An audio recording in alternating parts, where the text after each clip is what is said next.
Okay, let's begin. It's time to do some coloring on these Eldritchrune characters the crickets are joining into.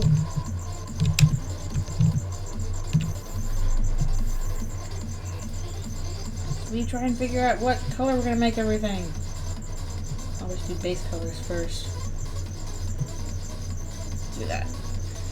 Alrighty, here we go. This will be a bunch of coloring today, I think. Try and make progress on this. Some people have been asking for these characters forever. Finally gonna get to them. Yay! Hopefully. Okay.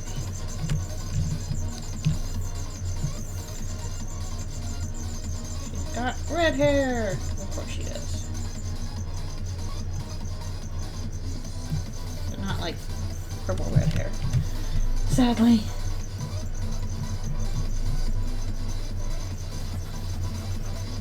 Anyways, you just showed up. Hello! Thank you for joining. I'm doing some arts today. At least before I have to go and do other stuff this afternoon.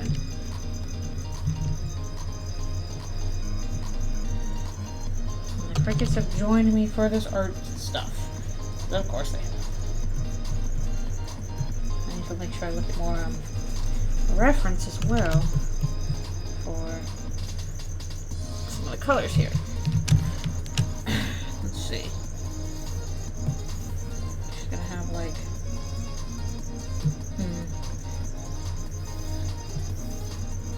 more of a, I don't know if it should have blue on black or black on blue. Let's try blue underneath and the black on top.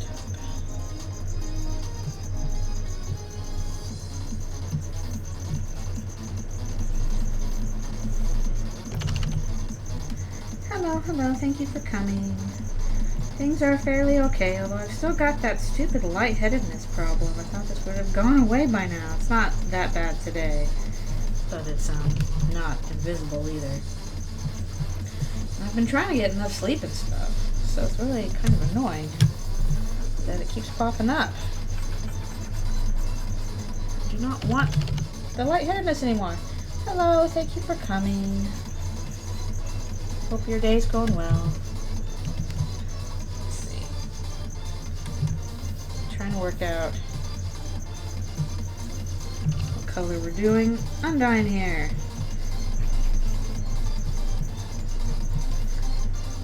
Back-to-back Subaru ads. Gosh darn, they really want you to buy a dang Subaru. You will buy it. I don't care if you can't afford a car. There's worse ones to get. Bleh.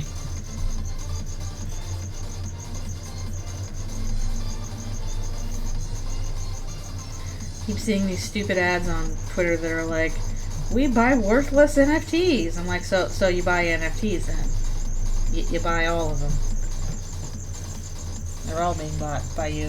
Like, okie dokie. I don't know what you're going to do with those, but sounds scammy.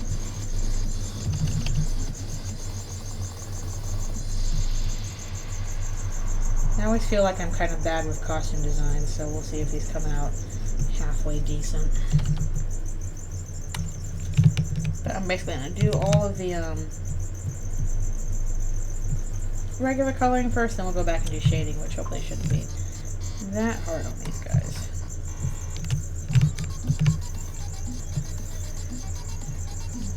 Another kind of blue here.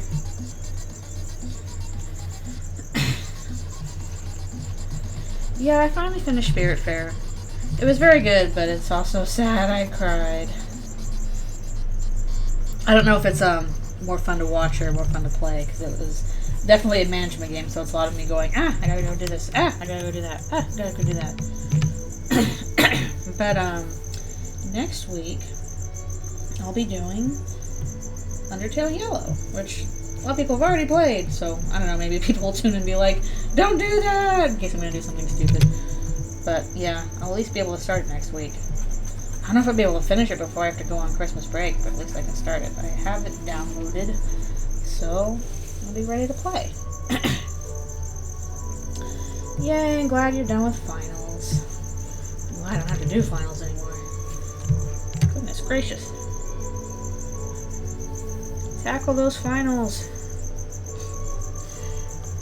Yeah, I guess if you're not into Animal Crossing, you might not like Spiritfarer. It's very much a keep up with your tasks kind of game. Beautiful animation, though.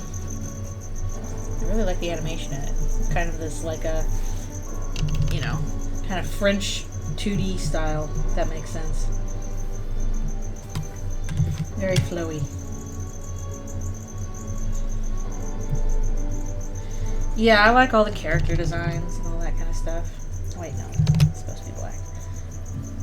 But yeah, if you don't like management games, then probably not for you, because it is very much a do your tasks kind of thing.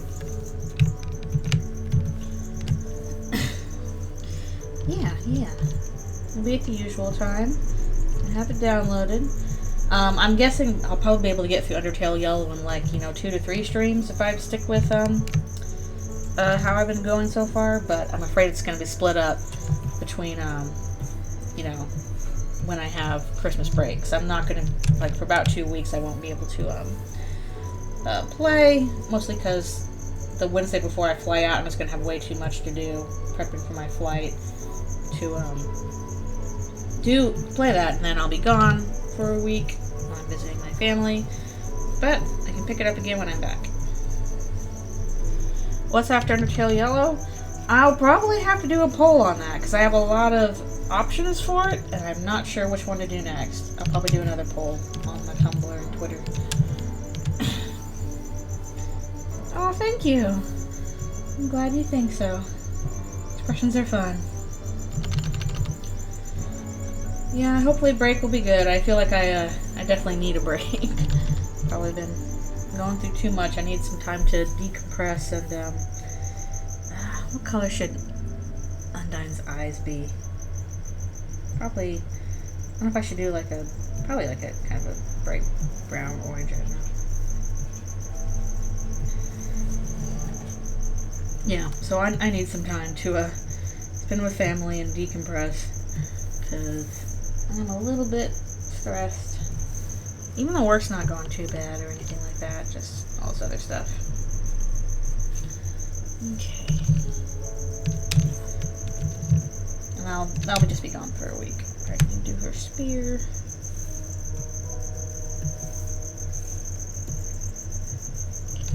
But yeah, before then, we can at least start Undertale Yellow. And then I'll also set up a poll to like, hey, what should I do after Undertale Yellow? Psychonauts 2 I will put on the list. I think I have a list of like 8 possible games. Actually, I'm going to check and see if I can find that list real quick so I can give you a little preview of it. Where did I put it? Okay, the list I have for after Undertale Yellow, I have The Secret of Monkey Island, Outer Wilds, Hi-Fi Rush, Stray Gods, Psychonauts 2, Mother 3, the Mario RPG remake, and Disco Elysium were all options that I was interested in. So a bunch of stuff on there. Yeah, both sound pretty long. Yeah, I've never played Mario RPG. People are like, oh, it's a remake, it's good. So I'm like, oh, that looks interesting. Maybe I can finally give it a try. Although, what system is that on? Is that on Steam or something like that, or is that just on like the Switch? It looks fun. I don't go for 100%. Okay, if Mario RPG's on the Switch is the problem, I'll have to find a way I'll have to get the materials to stream it. Because I have a Switch, but I don't have a means to stream from the Switch. So I will have to get that first. Get whatever whatever materials I need to do a stream from the Switch. Hometown NPCs, where are you? I need a reference. I hate Fandom Wiki. Why don't they move it? Ah! I just want a reference for QC. Where is QC? That monster. Ice wolf. It is linked to the Undertale wiki. That's not what I wanted. Give me the actual... okay, fine.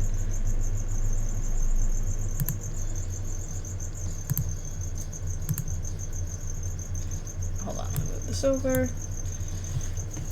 Yeah, I probably wouldn't be able to go for 100% anyway.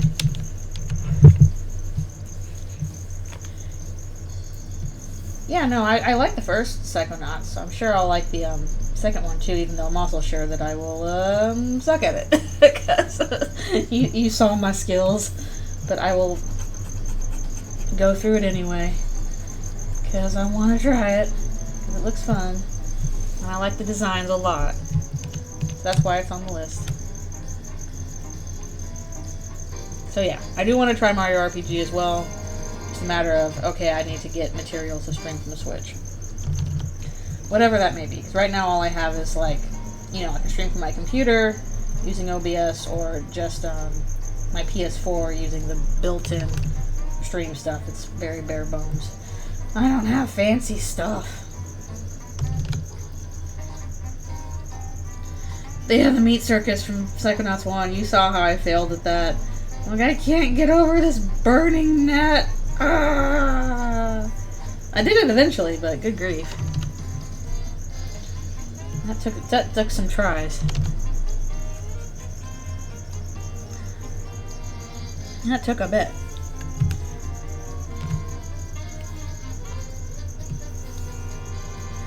Yeah, I've never played Ratchet and Clank either. Oh yeah, gotta go with Yoko Shimomura. I'm pretty sure I've heard Beware the Forest Mushrooms way before I ever, like, you know, played any of the games, but because, you know, the music's just that good. Yeah.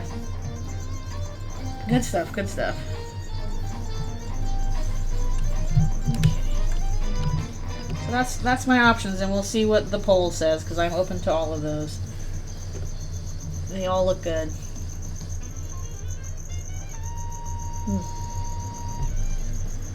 Let's see. Do like a white, purplish thing. No, that's supposed to be like medieval garb, but they had bright colors in medieval times. She probably shouldn't be wearing purple, but I'm going to put her in it anyway, because who's going to stop me?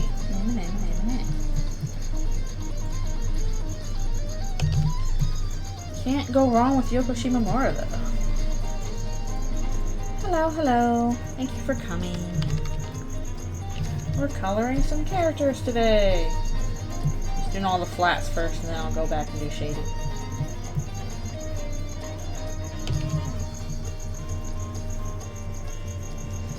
You should listen to, like, Kingdom Hearts 3 soundtrack, too. I haven't listened to that in a while. Yep. And you can spend plenty of time with Jackie if you play it yourself. And there's stuff I missed. Like, I didn't get all of the fish. I didn't, I did get all the recipes eventually. I didn't get, you know... Oh, there's a bunch of stuff I didn't get. Yeah. Screw you, historical inaccuracy.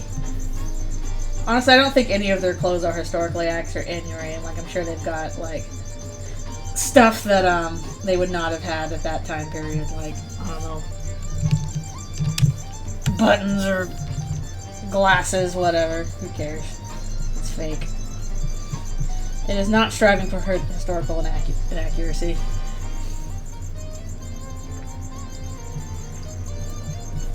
Yeah, I at least got 100% of all the, spirit requests, but I know there's stuff I missed. Like, there's a bunch of treasures I missed. Didn't quite get all of Francis's errands. I didn't finish off stuff with Susan, the collector. So there's plenty to do, but I was just gonna say, like, okay, this is the like, Spiritfarer was the longest one I played. I think this is like 15 parts, and even Earthbound was more like 12 or 13 as opposed to that. I'm like, okay, I want to finish this in time for Undertale Yellow, so I'm finishing it. Yeah, it's like double fantasy, so it's Historical inaccuracy. No.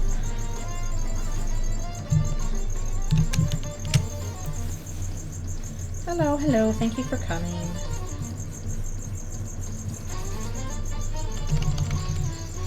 Historical inaccuracy stuff is pretty cool, but I just not a priority for this. This is strictly for funsies while, you know, waiting for more canon.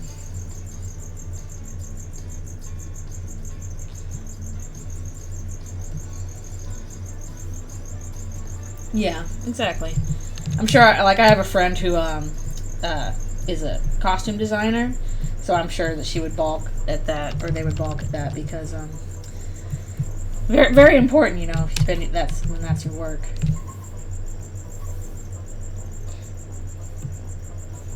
It's got a little bit of a button thing going on here. Nobody's gonna know who this character is. I'm gonna have to explain it to them. I'm like, sorry, this is QC. It's hard to tell, except for purple. It's kind of hard to, you know, depict Bunny without the ears.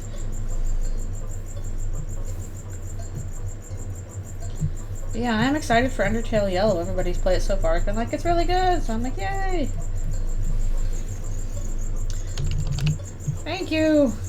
Why do you think she looks cute? She's probably not gonna make it to the end. Sorry, QC. Sorry. Oh, Undertale Yellow came out yesterday. And it's a fan game that's been in the works for a very long time. And it's finally finished. And it looks really good. I played the demo a long time ago. And I enjoyed the demo. I enjoyed the demo so much I put some Undertale Yellow characters into Dogs of Future Past. And, just in the background. Where is Alvin? Alvin, where are you? Oh, there you are. Okay, kind of a dark blue thing going on. Hello, hello, thank you for coming. We are working on this. Problem is, Alvin has pink hair. I don't know if I can get away with that here. Alvin, why do you have pink hair?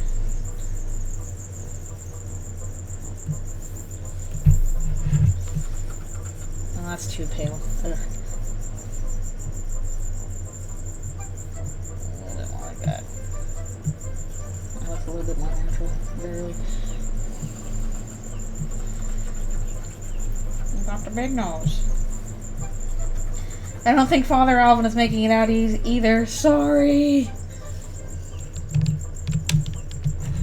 Sorry, Father Alvin. Maybe I can, like, do a kind of grayish off of pink. Kind of like that.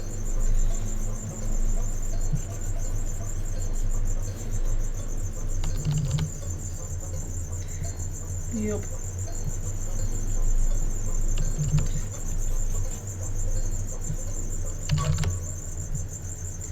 It's fun to do characters with the large noses, though. Need more of those.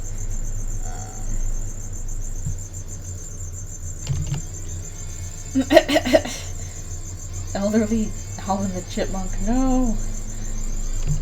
Where's Simon and Theodore?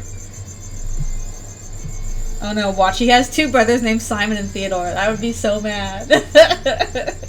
I would be so mad.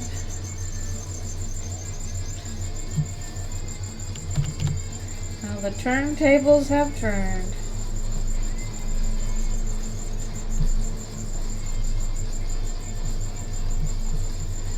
And Garrison's not around in this AU either, because he already died. Some time ago.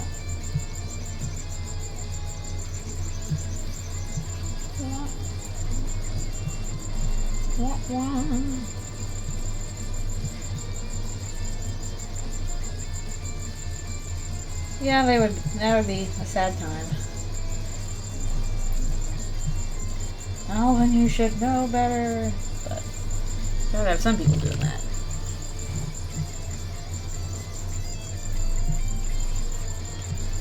At least he's old, so, you know.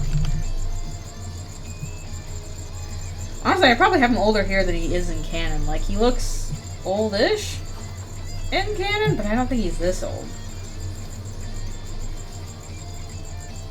So, oh well. I'm slightly older.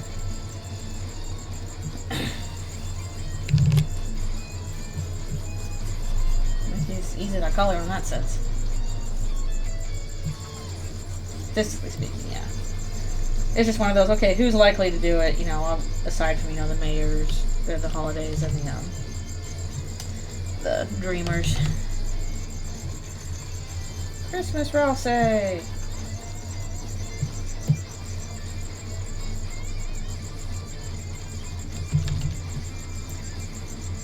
Yeah, they're likely never going to give us, you know, canon ages, so it's kind of like, well, I guess they're kind of this old. I guess so. I still need to write the actual, like, blurbs for these guys. Probably much shorter since it's just, and then generally not full stuff for it. Yeah, they were cute. No, don't lose your notebook. That's the worst.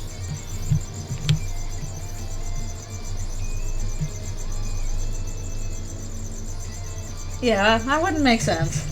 Ralsei, what are you doing?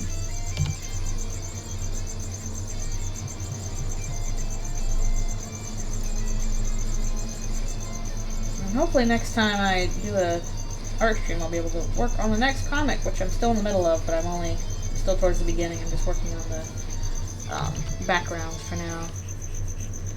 But I should hopefully, if everything goes well, have a big chunk of time to work on it.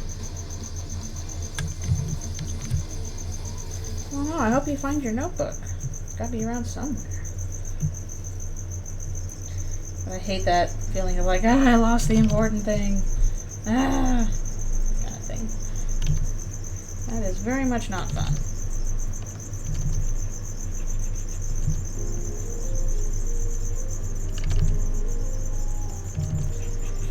And hopefully if I finally have some human characters done, it will be like, what are you doing, Sans and Papyrus? What are you doing? Blah, blah, blah. Here they are! They're here! Ah!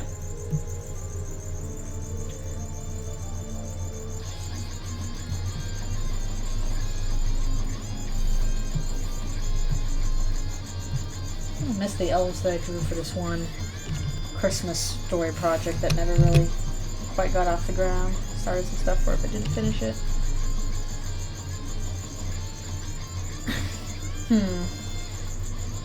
Yeah, the notebook might turn up somewhere. You never know.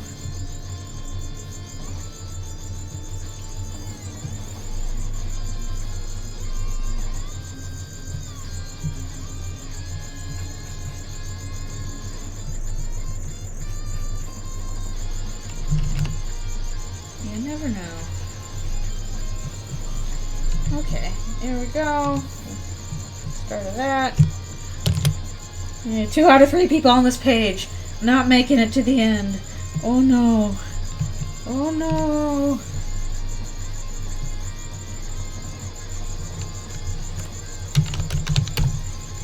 I feel like Lancer should be a big ornament. Okay. Outfit. Thank you. She doesn't know what's going on with this.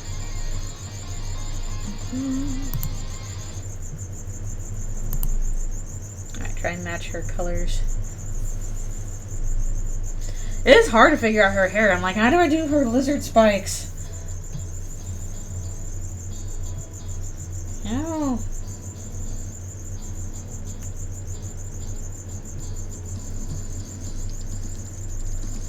Yeah, Lancer would also be a good snowman for Christmas. Sticks a carrot on his nose.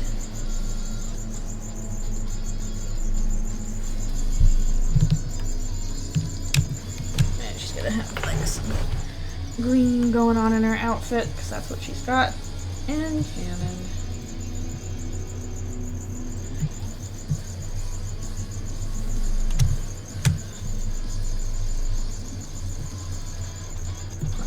with the dress, and then she probably have to have some brown on the coat.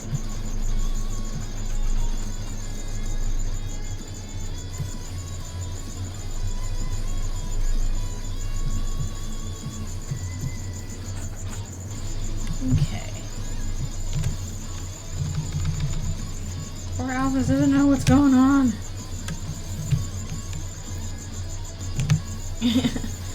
Lancer's not a...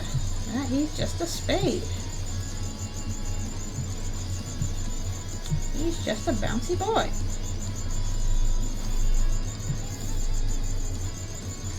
Oh no, my foot is falling asleep. Ah, the worst. I hate it.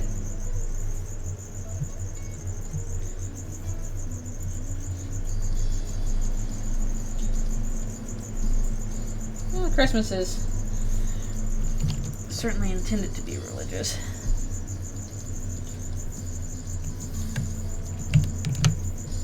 And do her hair. I don't know how blonde I should make her. Okay, that's probably an okay color.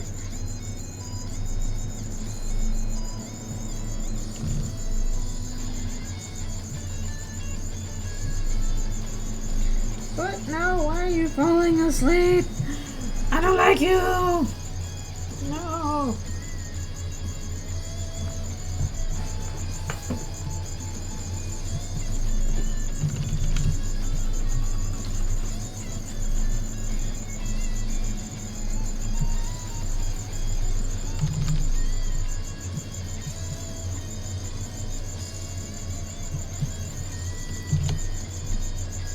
I wonder how they're going to deal with all this religious symbolism in the game. What are you going to do with that? What are you going to do with it?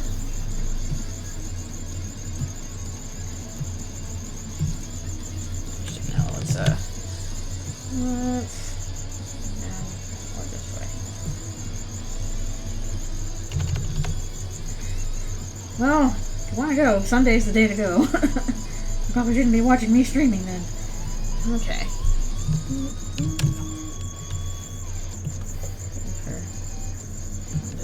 Dark shoes.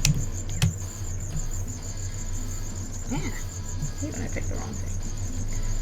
I'm gonna stop soon and do my stretches. Yeah, that's the hard part, is finding one of those. Okay.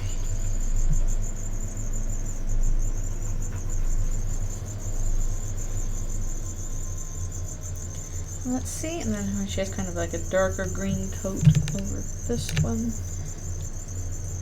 Thursdays, interesting. I've never had one on Thursdays. It's always been like Sunday and Wednesday. That was what I grew up with.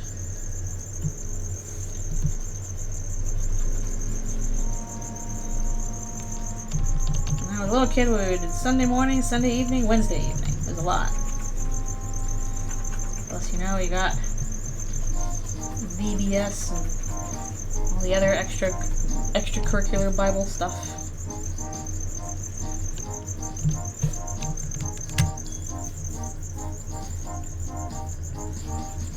Yeah.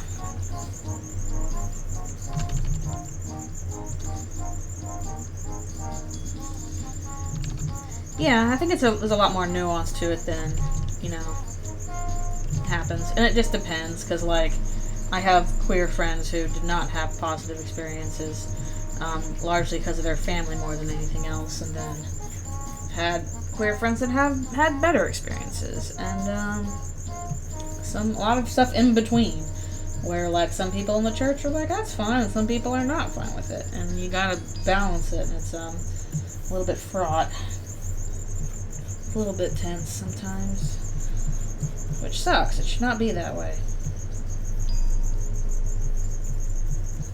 I've definitely seen some of that firsthand just with what my family's gone through.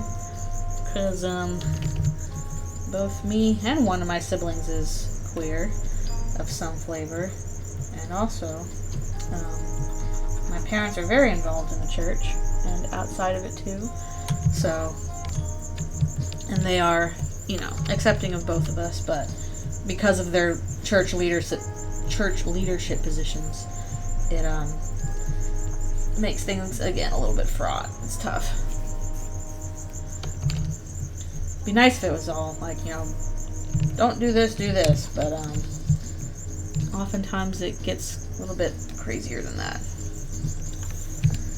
Especially if you've got especially like my sibling, younger sibling wants to participate in like church stuff, but what do you do when you want to participate? The church is like, well, we don't really want you to participate. And it's like, this is not cool. Yeah, it's complicated. Oftentimes the stuff is more complicated than you would think it is. It'd be nice to be like, oh, okay, this is simple, but oftentimes it's just not. Okay, I'm gonna put red on her cuffs, stand in for her tie. But what color should I do this in? Maybe like a darker black kind of thing? Try that. We'll see how it looks. Yeah, I guess dark brown's fine.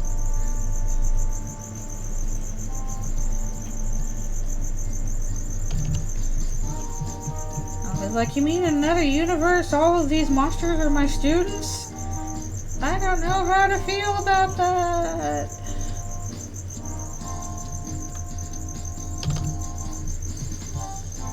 Yeah, that makes things even crazier.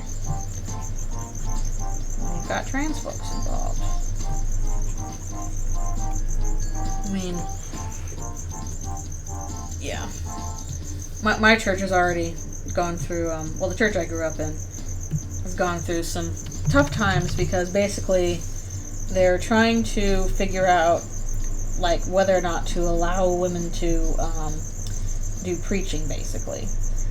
And you would figure, oh, no, you should be able to allow that, but not everybody agrees on that. There are some people who are like, oh, yeah, sure, they should be allowed to do that, they should be encouraged to do that. There are some people that kind of don't care either way. They're like, I'm fine, whatever. And there are some people who are like, no, the Bible says women can't preach in church this way, so you can't allow it. And you've got all of these, differing opinions on it, so you got to kind of decide what you're going to do. Why is preaching limited to men? Well, because there are certain passages in the Bible that are like, women are not supposed to, like, lead church stuff, like some stuff in the New Testament. But at the same time, you've got some passages where it's like, well, there are some women apostles. So, there's parts where it just kind of contradicts itself. So you have to decide for yourself or decide for your congregation what you're going to do about that, how you choose to interpret that. And the problem is that a lot of people interpret it different ways. Some people are like, no, they should be allowed. That's, silly that we don't do that. And some people who are like, no, absolutely do not. This would go against the Bible. And the problem is like, you can't be like, well, you're right and you're wrong, because, again, this is all a matter of interpretation. People have been arguing about this for centuries. So, and I'll probably keep arguing about it for centuries more.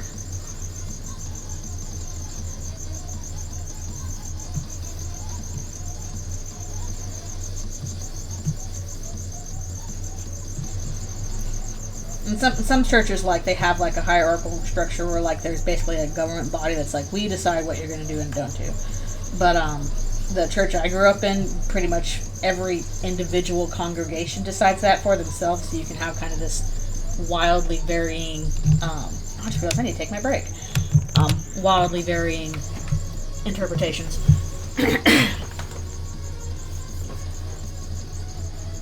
Yeah, exactly. That's the kind of thing, is like, you can't help but do interpretation. That's just the nature of it. It's the nature of humans and the nature of literature. So you have to decide, what you're choosing to do with it and why. Oh, thank you. I'm glad that you like Alfie's design. She came out okay. As long as people can recognize who the characters are supposed to be, I'll consider that a win. Now let's get all controversial and stuff with Sans and Papyrus. I want them both to be dark-skinned,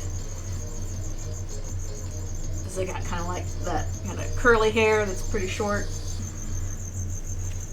plus give the impression that, like, They have traveled from another country to be in hometown recently.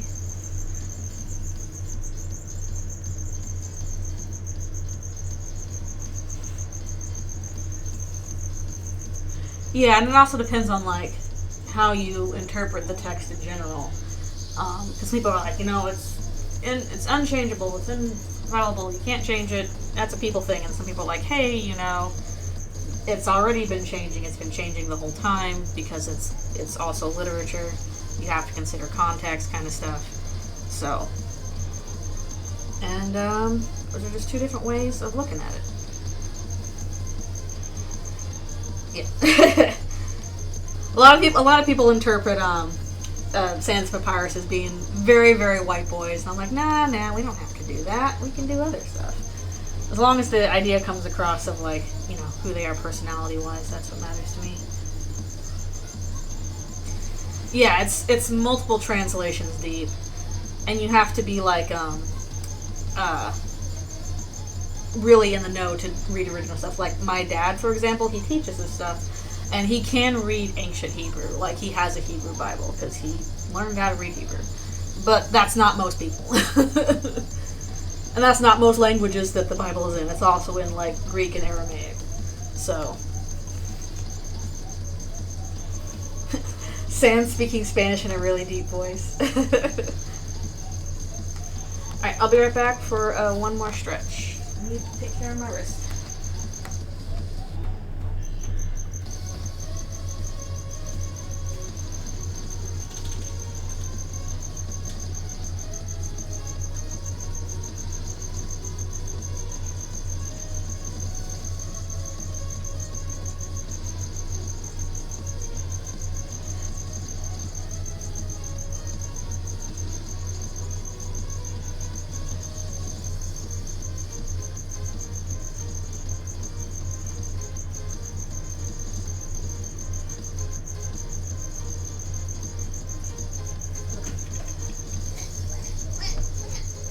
Alright, I return.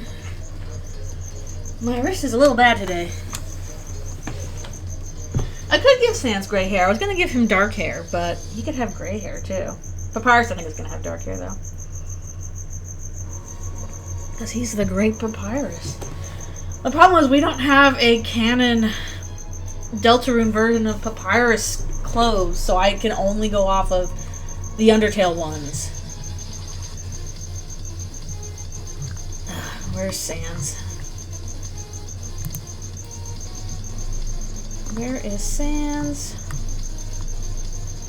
I'm on the list. Sans. There you are. So Sans clothes are the same, which isn't hard, but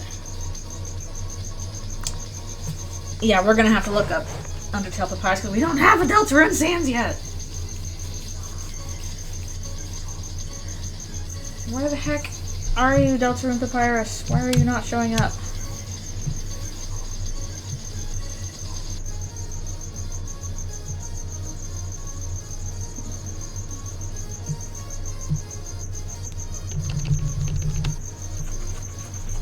I don't know. Should I do him with gray hair? I don't know. Or maybe I should focus on Papyrus first. He's a little bit off, I guess.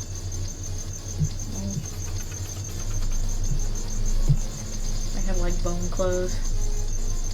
I'm a mystery and an enigma. You know you are. Gosh darn it.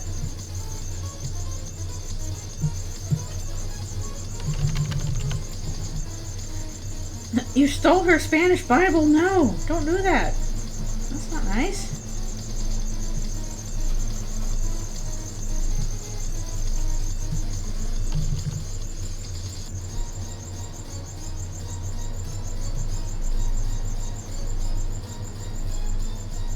No.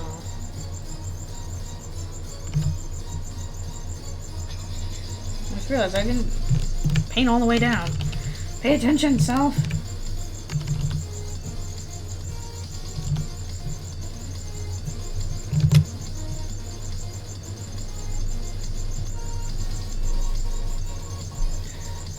Nothing like family stuff to be weird and interesting and kind of convoluted. Ain't that always the way? Okay.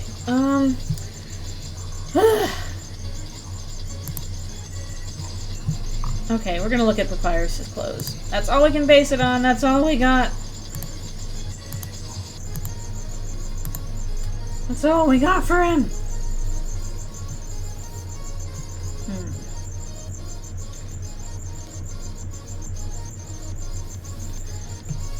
I'm still gonna give him kind of black boots, even though he has red boots in canon. Maybe he has red trim on them. That's fine, right? That's fine, right?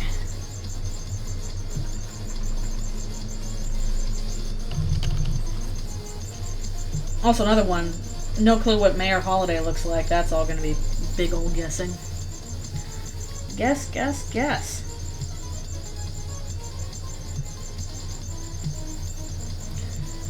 Mayor Holiday, what do you look like? What are you hiding? What are you hiding from us? Alright, he will have a red cape.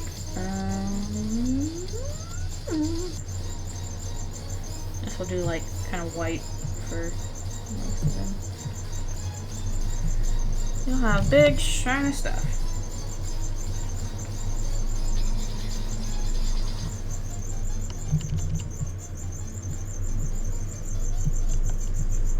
White tunic. I'm not sure if I should make the sleeves. No, we'll make the sleeves white, and then we'll make them black down here. Mayor Holiday's just a giant gift trot. I mean, that would be very funny, to be fair. I'm pretty sure I've seen art of, like, Mayor Holiday being a gift trot, so, like, Des looks like a gift trot, too. What? They're monsters, it's fine.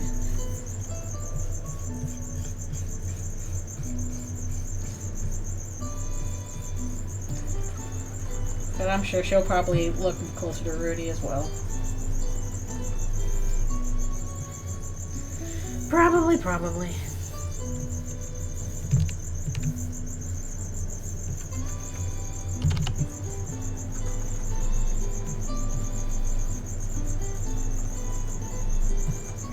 We gotta see her at some point, though. When will we see you?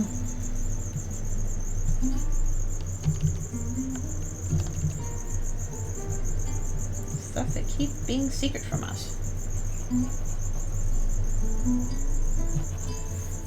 I mean, I guess the only other official art is the sticker collection. I think it was like, what was it, the Facebook stickers or whatever that came out? So there's some official artwork there.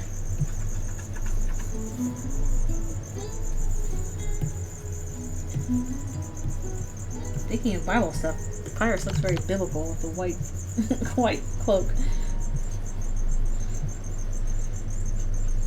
I am the great Papyrus. You can just Google search them. Also, I'm pretty sure they're also on the wiki.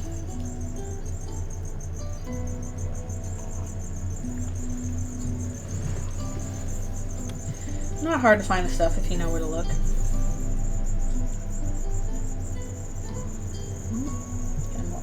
Gold, yellow for the belt. Yeah, if you just Google it or look on the wiki. Even though I wish they would move the wiki to something not fandom because, ugh, I hate, like, this giant pile of ads in my face. Oh, no. No, she hasn't shown up in canon yet. She's been talked about a bunch, but we haven't actually seen her.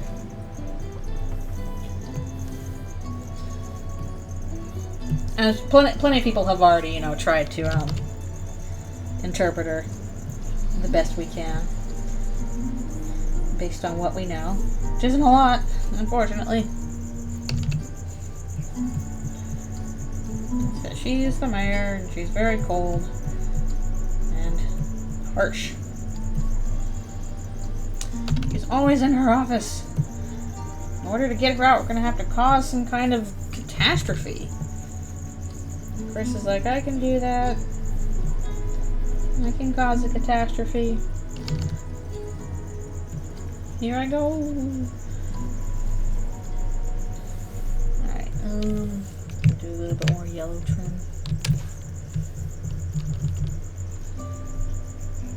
Got like bone embroidery. Embroidery or bones?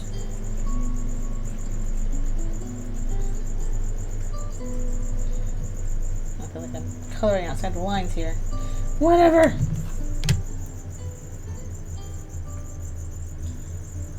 Yeah, just, ugh. A lot of people use it for, like, the fandom base, and it's just, as a user, it's just aggravating, awful. So I wish that they would move it to a better service. I feel like back in the days when I was doing,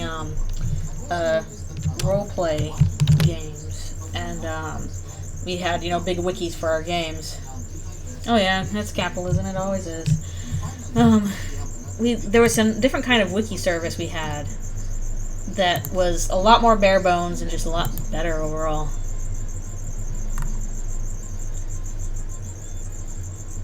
Pet Toby Foxlink. Pet the doggo. Okay. What color do I want to do? Hello? Get me my eyedropper. The problem is I think if I do his hair too gray, he's going to look old. And I don't think he's that much older.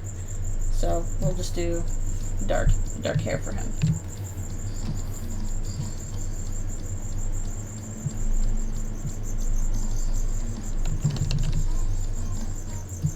There's a bunch of them.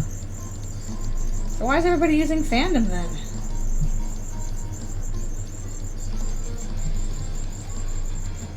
Why do you do this to us?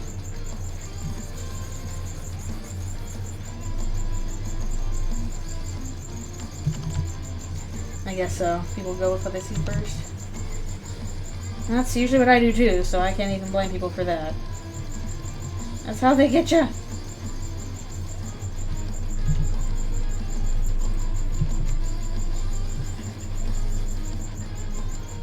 I see your skinny twink Sans and I raise you bearded old dude.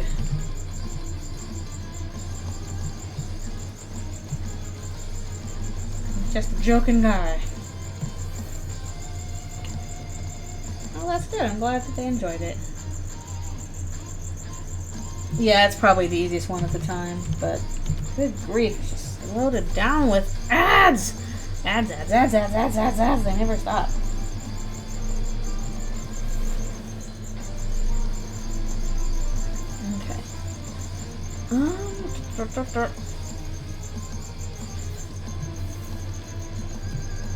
So Sans, are you still in like your socks even in Eldritchrune? What are you doing?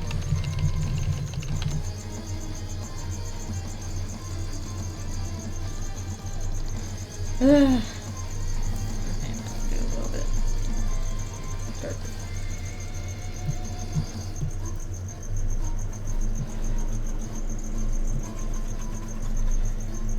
Yeah. Anytime you're trying to do some kind of big organizing thing like that, it's pretty hard. I hate the AI summary. Why are they peddling this stuff so much? It's so bad. I don't want to read it. Stop it. Stop it. I hate it. I'm becoming an old curmudgeon. What's wrong with AI? I'm like, because I don't like it. Listen to my old people rants. Old Lynx yells at Cloud. Okay, let's see.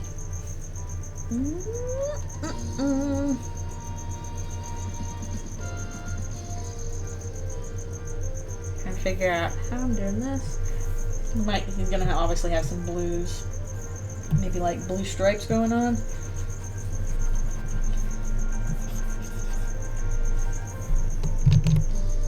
Yeah, some blue stripes going on. And then do white, of course, for the rest.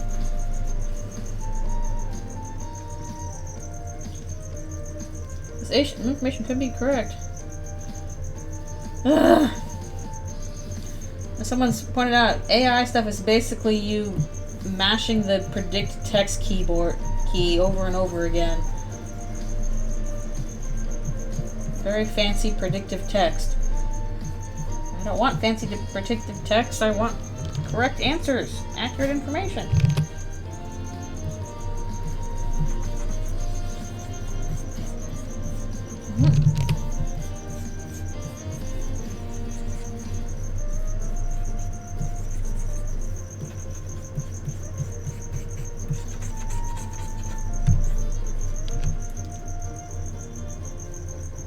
Yeah, exactly.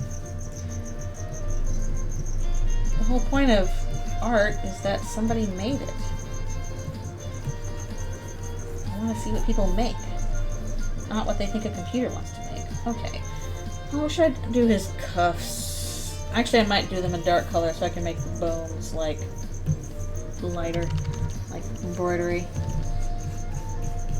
So I'm pretty sure I have those on a separate layer anyway.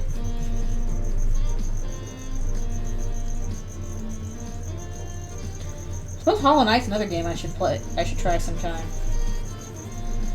Although I'm certain I'm gonna be bad at it. I'll need like, but help me! I'm dying! Cheats or whatever.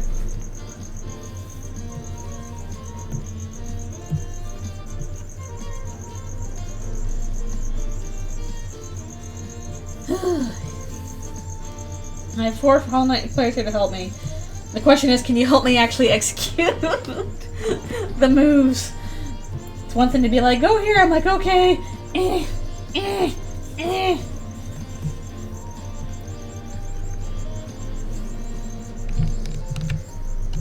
can't make the jump. Oh. Yeah, I would like to try Hollow Knight sometime too, because that looks fun. Even if we are apparently never getting a Silk Song or something? I don't know. I won't worry about that.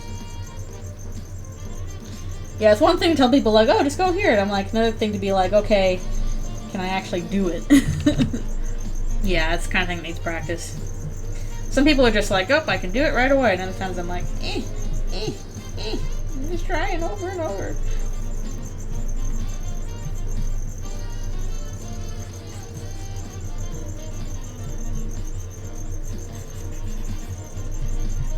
Yeah, sounds and papyrus. Oh. Of course it is. I feel like anytime there's any kind of like game thing, they're like, Silk Song? Announcement? Hello, hello, thank you for coming. We are coloring some characters for Eldritchrune today.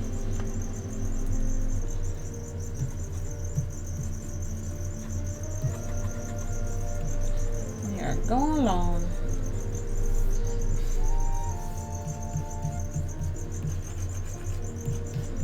This actually looks like a cloak and not like a, you know, a jacket, but we'll do our best. Yes, this is Sans. Sans the skeleton. Only he's not a skeleton. He's a human. He's just a guy. He's just a regular guy. Okay, is that everything for him? Yeah, there we go. Okay, yay, these characters are colored. We do need to do shading for them, but we will get all the colors done first.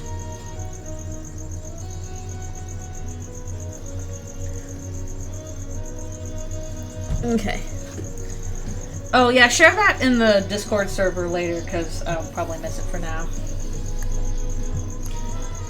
But I do want to, I am interested in that. I'll add it to my giant ol' YouTube list. I was mostly watching the H-Bomber guy video. Where is Rudy? Rudy! Well, the problem is I'm not going to be able to do Rudy stuff either because he's in a hospital gown. He doesn't have stuff. Ugh. These two I really have barely any of them. Pretty much no references for. Yeah, I can't do as much with the clothes because he doesn't have. He's only in a hospital gown in the game. Okay, he's gonna have slightly darker skin. That's what he's got. So, well, we'll do what we can with Rudy, but you ain't got much going on. I just gotta guess.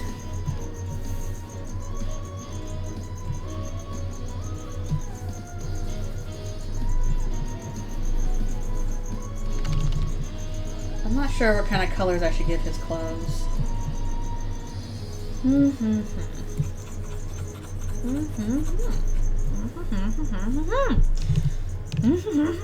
This also depends on what I'm giving for Mayor Holiday, and that's even more of a, what am I doing? I guess.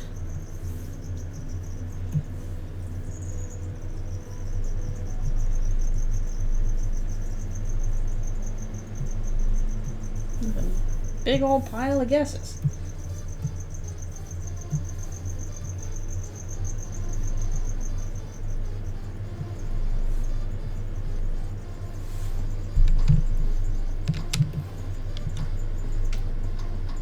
Yeah, he looks kind of like that in canon anyway, so.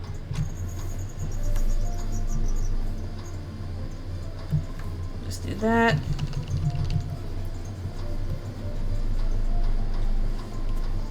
Give him dark brown shoes, like for his hooves. We never get to see because he never leaves the hospital bed.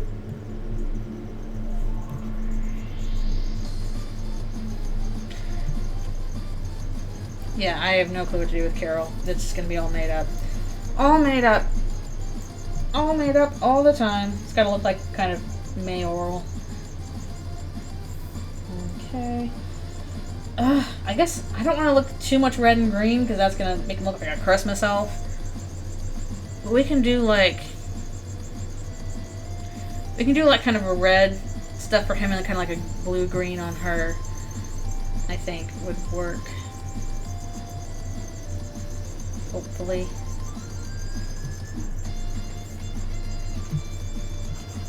I realize he's got like a griff side outfit. What? What?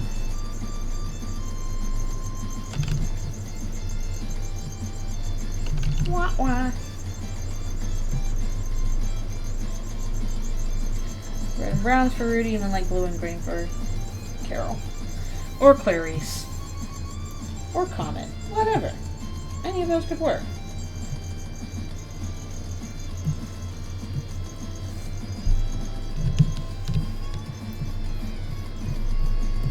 Like, I'm pretty married to Carol as being her name, because Carol Holiday, but like, I actually do like Clarice just for the Rudolph reference. For that deep cut, I think it'd be very funny. Well, you can name a person Comet, I don't know. I'm not the boss. You can name Comet.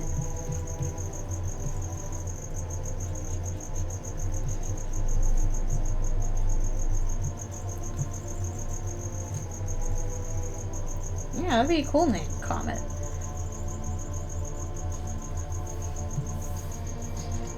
Like, if you're gonna name your kid a weird name, that is a weird name that I wouldn't mind having.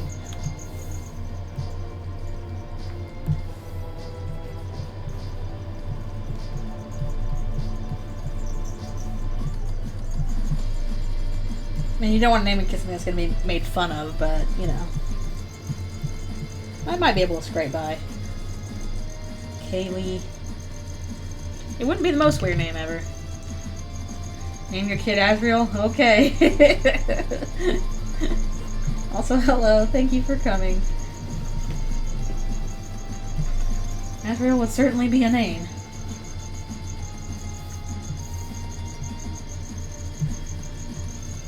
John Carcat. I heard that was fake, though. I heard that the John Carcat was not real.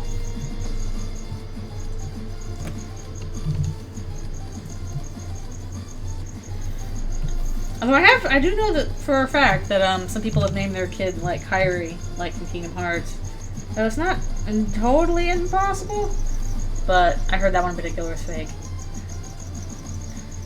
If I was going to name my kid after any Homestuck troll, the one troll I would not name my kid is Vriska. Why would you name your kid Vriska? Why would you do that to your child? That's mean. Don't do that. Any other troll name but Vriska.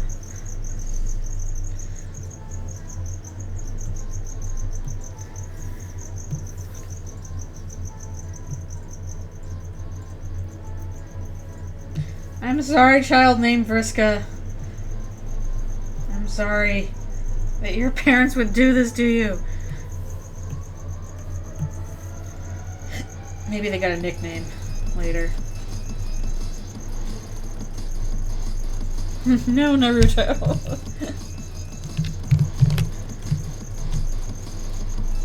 Okay. Alright, how are we doing Mayor Holiday? She is all made up. We don't know what she's doing.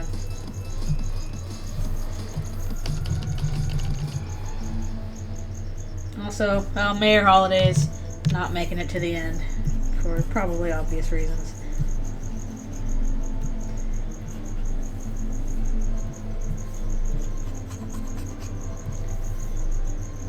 Vriss. Like Chris, but with a V. Karma's got it out for ya.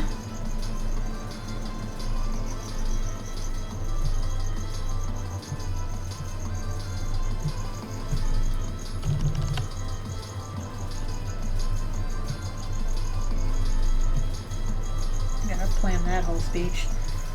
Okay. What color to do her hair? Probably like icy blonde.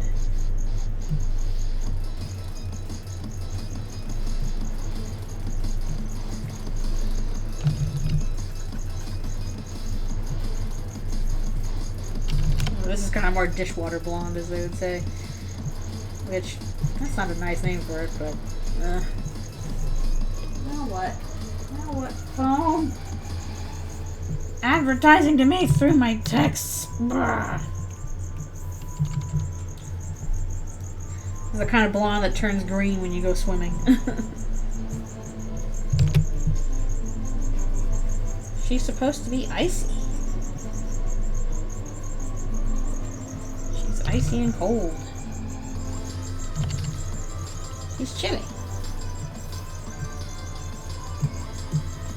I might need to stop soon to do a stretch. Hey, we're almost done with all the colors. At least the base colors. I gotta go back and do shading. Elsa. No! Let it go. Let it go. Can't hold it back anymore.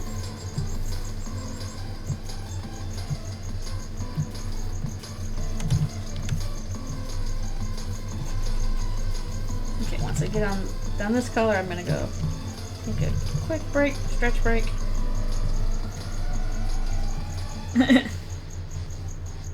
Oh no.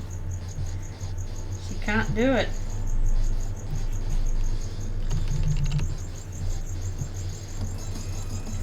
Maybe don't do that with your daughter. Maybe don't sacrifice her to a demon. You considered not doing that. Please consider.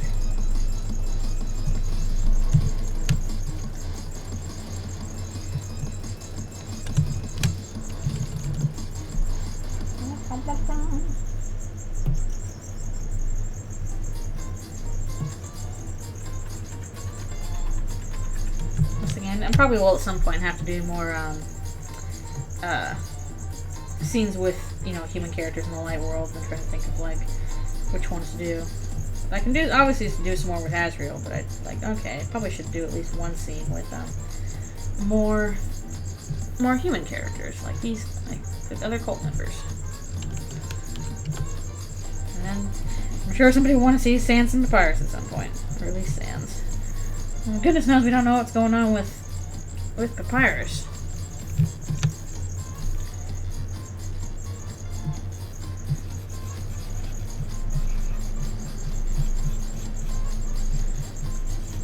What do you think is going on with Papyrus? Answer in the comments.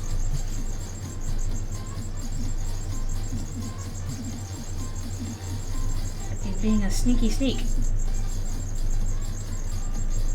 Yep, Asriel, an annoying dog. There'll probably be more Asriel, an annoying dog. I'm just not sure at what point.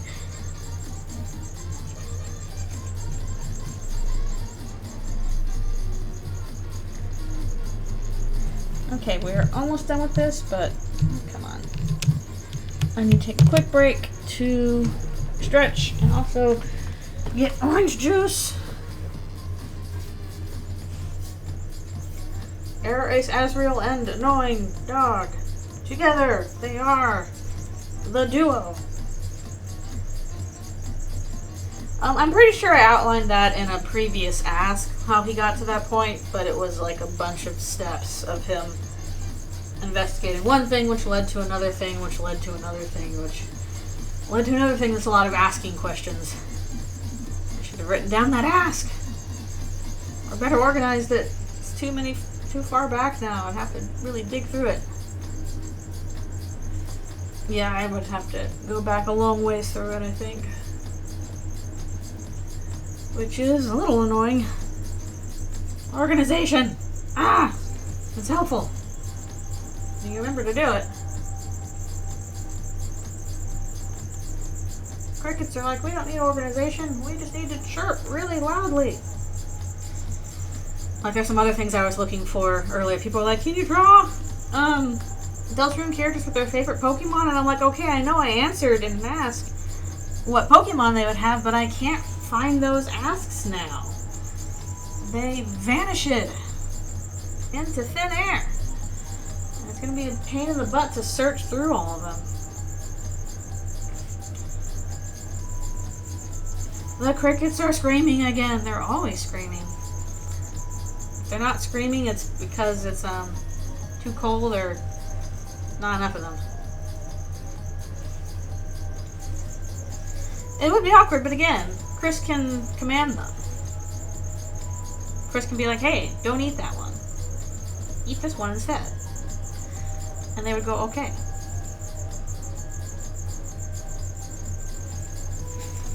I'm debating if I want to play any with, like, people trying to convince Chris, oh, you know, maybe Azrael was in on it. You can't trust him either. But I don't know if I want to do that or not. Yes, I think they would still chirp even if they were all the same gender of cricket. As if I accidentally throw, like, one of them into a trash can because I thought they were dead and they're not, they will still chirp from the trash can. Okay, I gotta get my other stretch and other stuff. I'll be right back.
Okay. I'm returning. Here I go.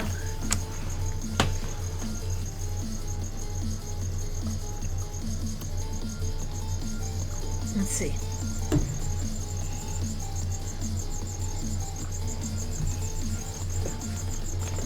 Okay, back to it. bug in a rug. Just do like maybe a deep green here. Yeah, that could work. I mean, I don't think Carol's gonna have any time to try and convince Chris of anything. By the time Chris gets back, it's like, okay, here's a bunch of monsters. You are now screwed.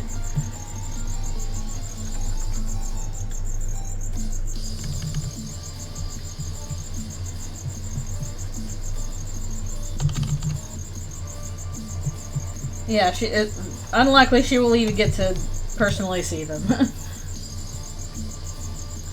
It'll probably just be Chris being like, hey, that's where the holidays are. Noel, go have fun. Break a leg, and by a leg I mean their legs.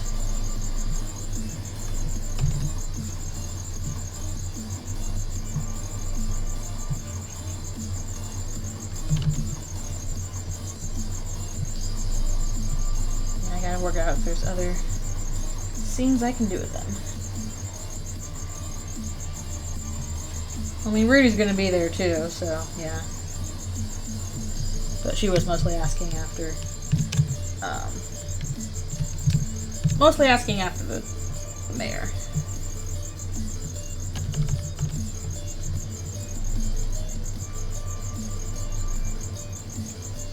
Yeah, I mean, that's his wife.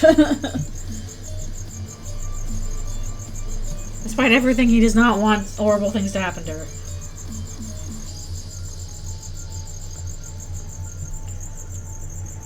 Oh, thank you.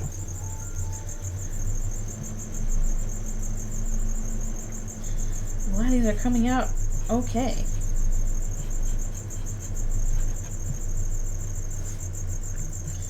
Okie dokie. Wow. Oh, maybe like a much lighter ring on her hand there. Well, I can see some Zelda vibes in that. A little bit. I can see it. Okay. Let's get back here and start doing some shading.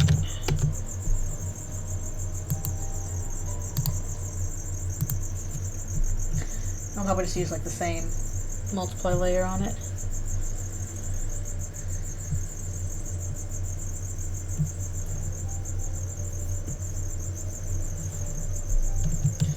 Yeah, nice blues and greens. So hopefully everybody's at least got a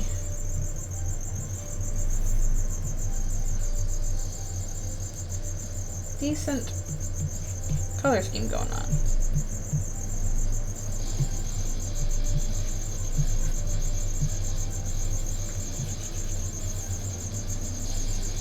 Yeah, if you want to do something in that color scheme, go right ahead on. It'd be nice if I could finish all of these today. Good grief, the crickets are loud. Nice if I could finish all these today, and then I can kind of release them over time. Not today, I'll probably finish them soon. But on stream would be nice.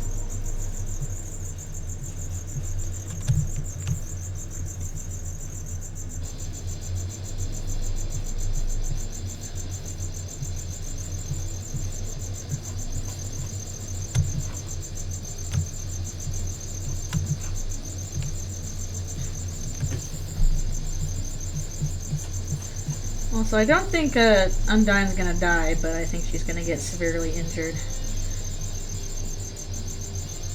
Maybe she'll get the eye taken out. No!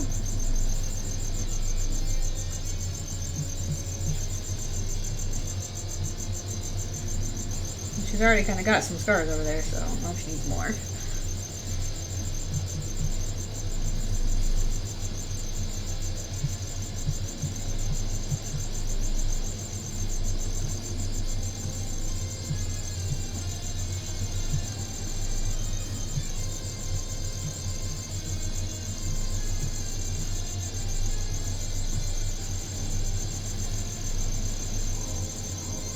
Alphys can help her recover. Although I don't know how Alphys would react to it. You were sacrificing children in a cult to a demon? I don't know how to feel about that.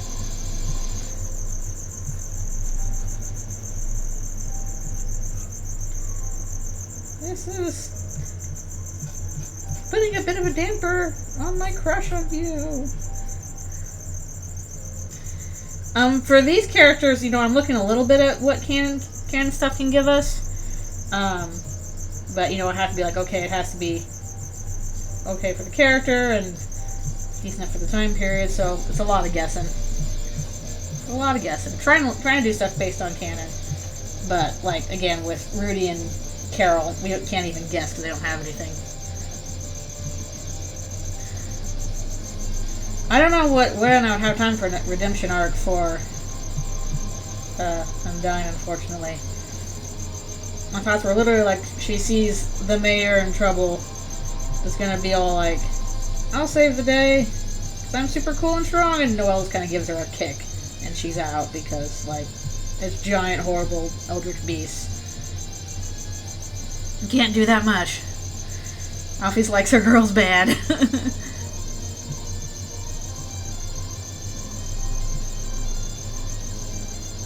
Well, it's just like, not now, kick. And then there goes all your ribs.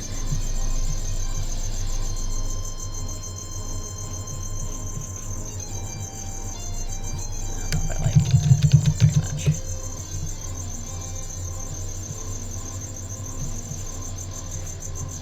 Must be left to the imagination.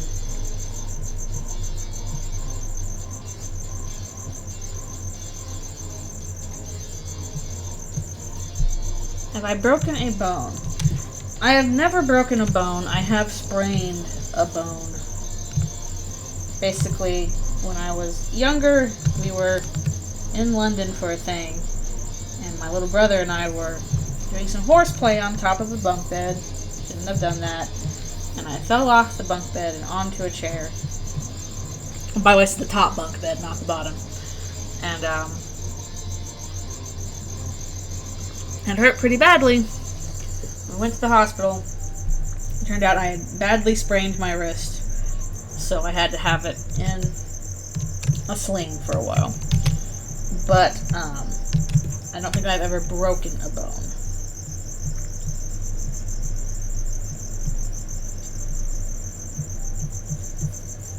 I imagine that would hurt quite a lot.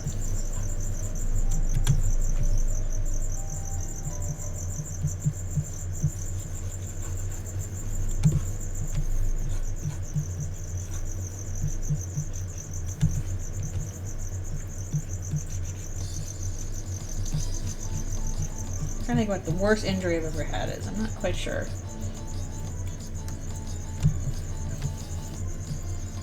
Yeah, I sprained it pretty badly when I fell off the bunk bed, so I probably did need a sling just to keep it steady. But luckily it's not a break.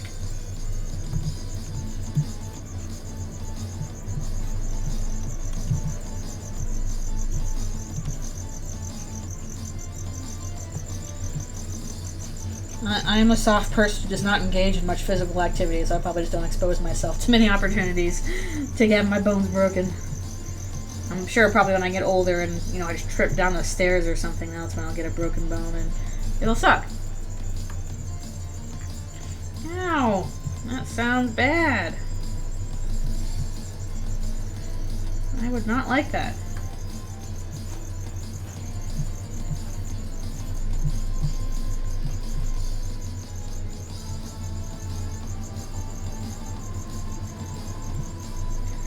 Ouch, ouch, ouch. I can't imagine a broken rib either, because that's like, that's where all your organs are. You gotta take care of that.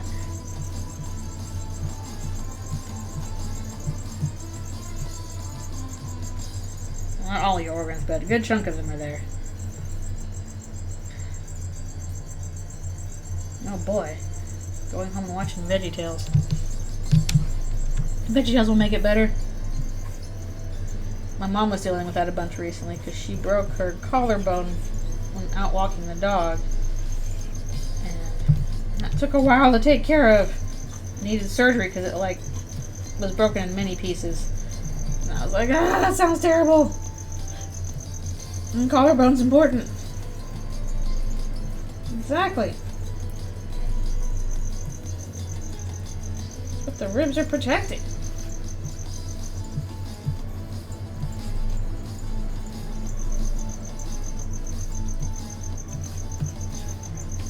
Yeah, incredibly important. And she was kind of like trying to move it around too much. She was like, Mom, stop trying to do stuff. Why are you doing labor while your bone is healing? Stop it. Parents be like that sometimes. Like, you need time to heal your bones.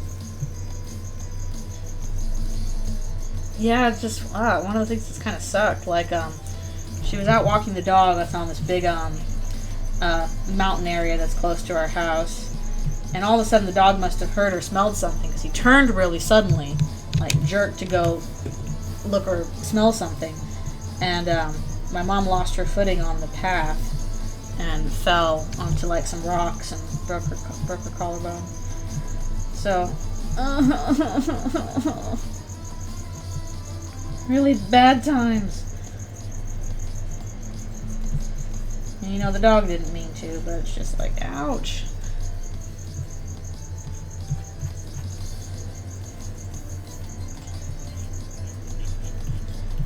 So yeah, she took her a while to recover from that.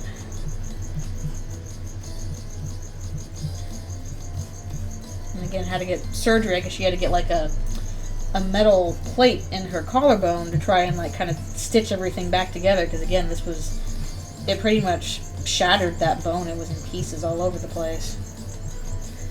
And just like,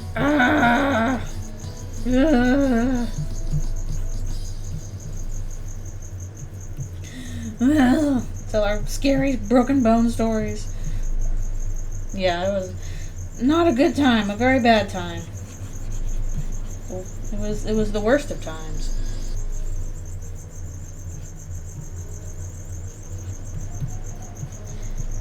Didn't even happen to me, and I'm still like, ugh.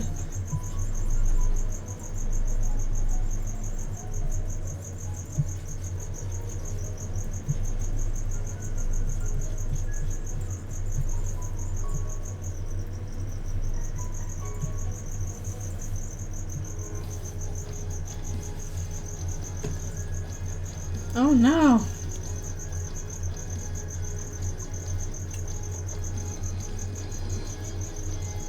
Okay, I feel like getting hit by a car is the worst one. Holy crap. Like, a dog is bad, but getting hit by a car is like legit fear. I'm glad you're okay, but holy crap, that's terrifying. Even when cars aren't going that fast, they are very big, very, very heavy. And I guess it depends on like how bad stuff is broken, but ugh. Just if it were me, even if the arm took longer to heal, the car is scarier. Like that would, I don't know, I'd be more likely to have like fear around cars than fear around a dog.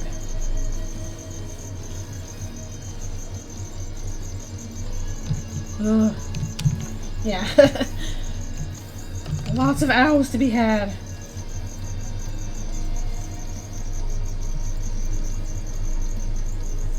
I guess dogs can also be scary in their own right. I love dogs, but man, I was out walking in the park a while back, and I stopped to, capture some gems for Pokemon Go. And this guy's dog, big dog, it was like a mix of several breeds, but very big dog, came like running up to me from across the field while I'm just standing there, barking and growling at me. Not like, friendly play bark, but like, I'm angry and mad at you bark. And I just kind of stood there like, I don't know what to do. I'm not trying to not make eye contact with the dog, backing up slowly, and he's just growling at me. And this guy's like trying to call his dog back, and dog is not listening to him. He's like, come here, come here, come here. And I'm like, dude, if this is how your dog acts, can you maybe put him on a leash? Because, like, yeah, I was not very happy about that. Eventually, dog came running back to when he yelled, hey, squirrel! And it's like, your dog has some kind of a prey drive that you need to take care of, dude. Because, like, I'm literally just standing here, and he went sprinting across the field to yell at me. I did not call the dog. I did not make any mention of, getting the dog's attention. The dog went for me. and I was not happy about that. Because I love dogs, but if your dog is not, like, safe, you have to put it on a leash like that. We did have to have a dog that was on the leash all the time. Because even though she was fine around, like, a lot of people and children, she was very aggressive around other dogs, especially other male dogs. She was huge, and she would bark and growl at other dogs, because she did not like them. So she had to be on a leash all the time when she was out. And that was just the way of it. And nothing wrong with that, but like if you can't control your dog with commands alone, then they need a leash.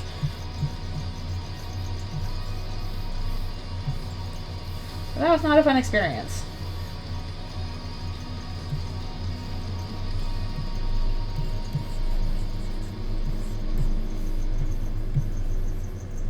I do love me some dogs, but I'm always like kind of cautious about, you know, petting an unknown dog. So I'm like, I don't know how this dog's going to react around people. You got to be like, okay, is he or she friendly? Does he want pets? Then yeah, I'll pet the dog. But yeah, you just don't know how a dog's going to react sometimes. And again, sometimes dogs are good around some things, not others. Again, our dog was like, she was big and scary.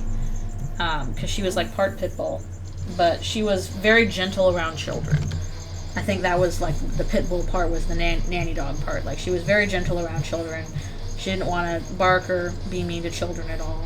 But around other big dogs, oh, she was very scary.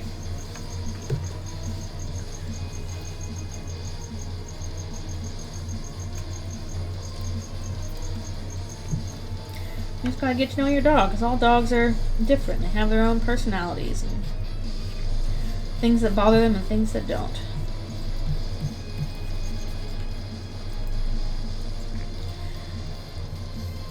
Yeah. I'm not one of those, oh, pit bulls are dangerous dogs automatically kind of people, but like with pit bulls, it depends on their history. Like our dog was part pit bull. She had been like in a really not good situations, so it made sense that she did not like, you know, strangers. She did not like other dogs. But yeah, they're supposed to be pretty good around kids, so they were nanny dogs. The crickets are drowning out your neighbors. Okay, I hope that's a good thing, because I know those crickets are loud.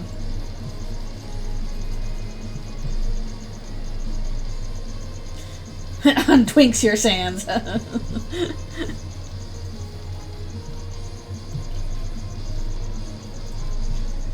You just twink no more.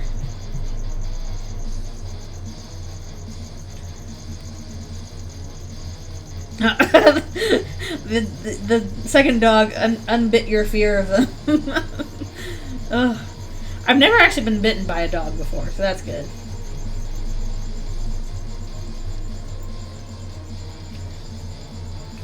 My dad had to deal with some stuff recently because he was trying to take care of some cats, you know, dealing with my granddad dying, and I guess a cat scratched him really badly, and so he had to get all these antibiotics because there's like certain diseases you can get from cat scratches. So he had to get like a ton of antibiotic stuff because of the cat scratch, which sucks. The cats were nice with him. Okay. That little shading for Alfie's. I'll move on to Sans and Papyrus. But yeah, that's funny that you got bitten once, we're scared of dogs. Got bitten again. Nah, dogs are fine.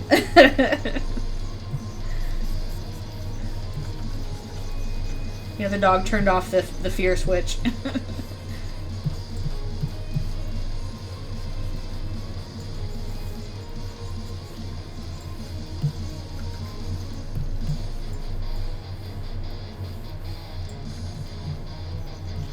But in general, I like animals.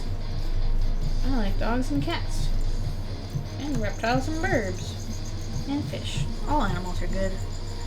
Yeah, don't get bitten the third time. You'll get the switch turned back on. You'll be afraid of dogs again.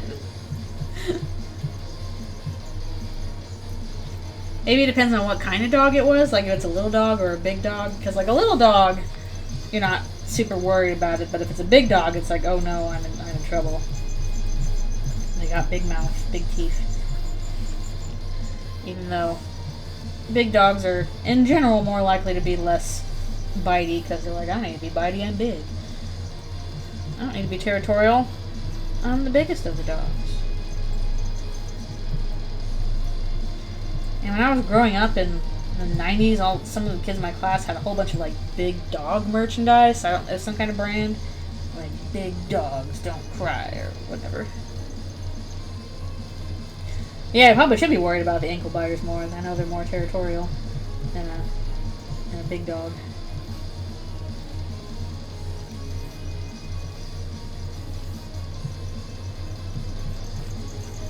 Although we never had big dogs growing up, or not, we never had little dogs growing up.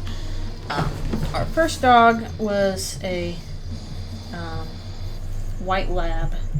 It was, of course, a big sweetheart, loved people, loved to be around people. In fact, probably she was very annoying when nobody was around because she was super lonely, so she would howl all the time if there was nobody here. Because labs are very social. They want people and other dogs around them all the time.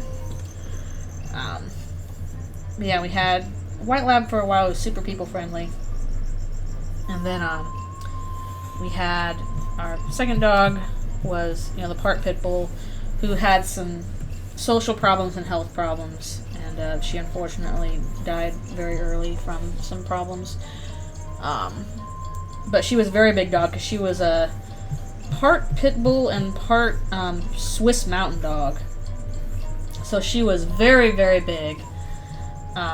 Big barrel chest, big, pit bull face. But yeah, she had a lot of health problems. It was just very sad with her. And then my parents' current dog is a beagle, who is a very fun, energetic, sweet old guy. He likes to play.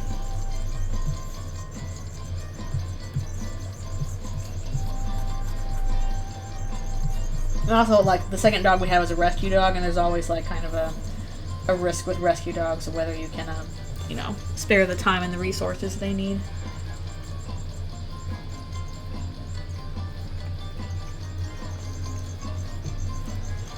We've not had a small dog ever. It's always been medium to big dogs. I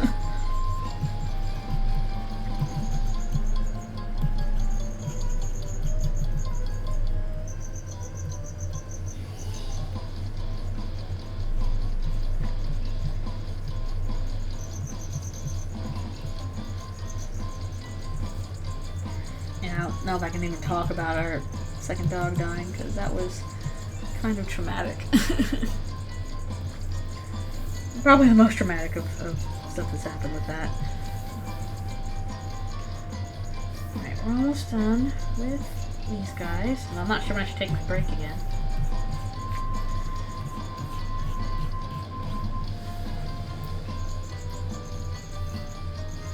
Aww. Huskies, I know, are normally like big energy dogs. They need to run and be involved in stuff.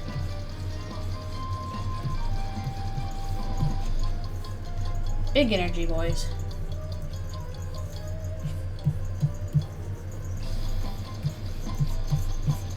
I have no clue what I'm doing in terms of the lighting on Sans and Papyrus here, sorry. What's happening? I don't know. Aw, that's too bad. We need some interaction. Well, maybe he'd have fun at a dog park. Get to just run around and jump wherever. Huskies are usually very energetic dogs that need some way to burn their energy.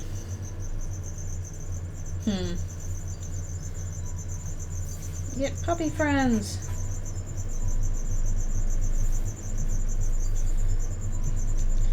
So hopefully Alfie's will do okay when she's staying with a friend who has a snake and a cat. And it's a new cat, so I don't know how this cat will be around her, but she'll probably be okay.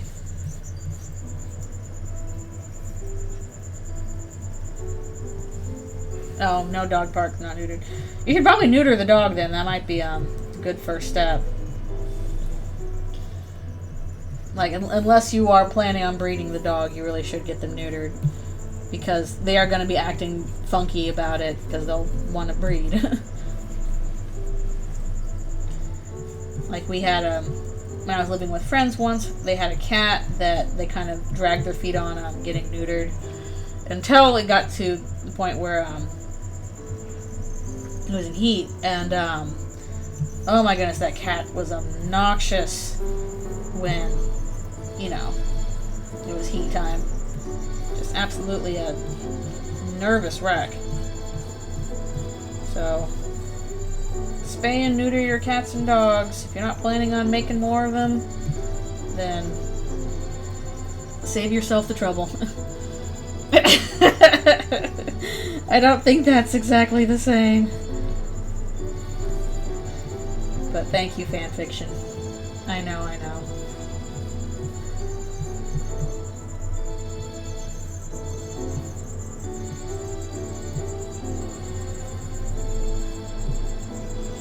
Just in general, like, again, if you're not planning on breeding a dog or a cat, it's kind of a health issue because they're gonna get antsy-pantsy about it once a year if they're ready to breed but can't, or you won't let them.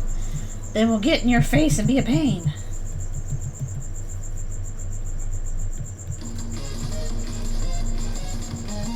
And here we have Sans Undertale, who's actually Sans Deltarune.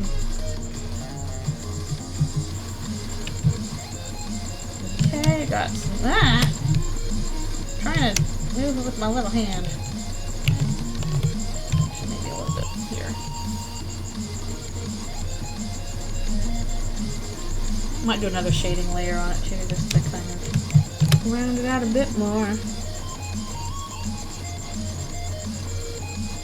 But first, it's stretchy time. It's stretchy time. Ugh. Man, my wrist still does not feel great. Wrist, why? Why, wrist, why? Maybe I slept on it wrong or something.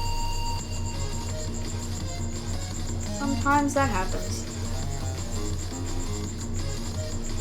So I don't know if we'll be able to finish all of these today, but maybe we can finish at least one of them.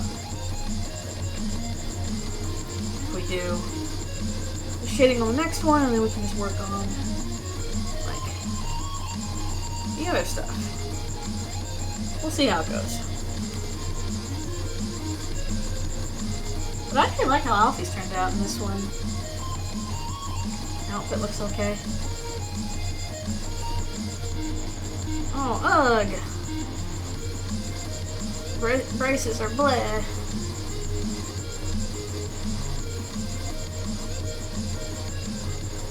It's a bleh thing.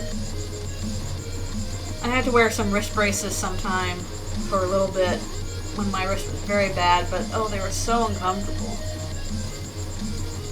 They get all sweaty. Ugh.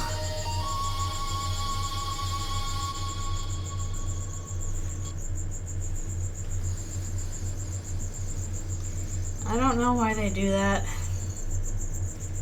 I don't know. I'm not in charge of it. I'm just happy I didn't have to pay $150 yesterday for my tetanus booster like I thought I'd have to.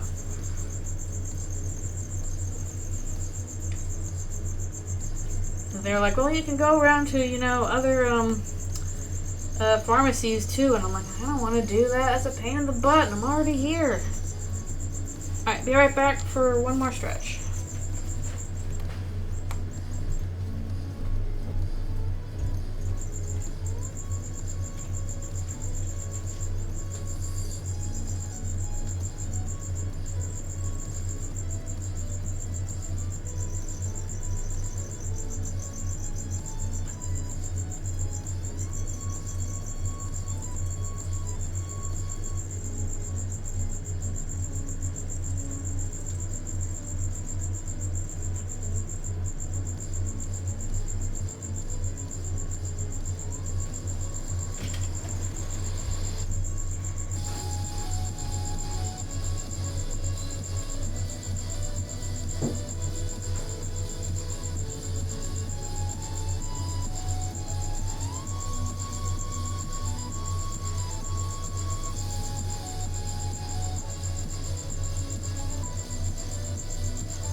returning. No, I'm back.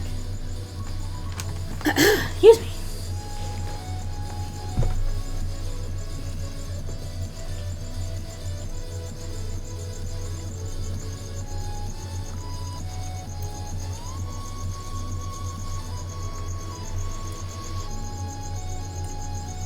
Yeah, it really sucks. That repetitive stress injury, especially, is an issue.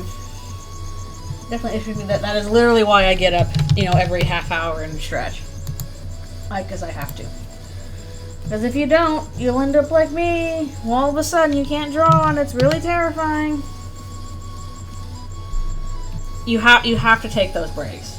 You have to take regular breaks for the sake of your health. You just have to do it. Alright, thank you.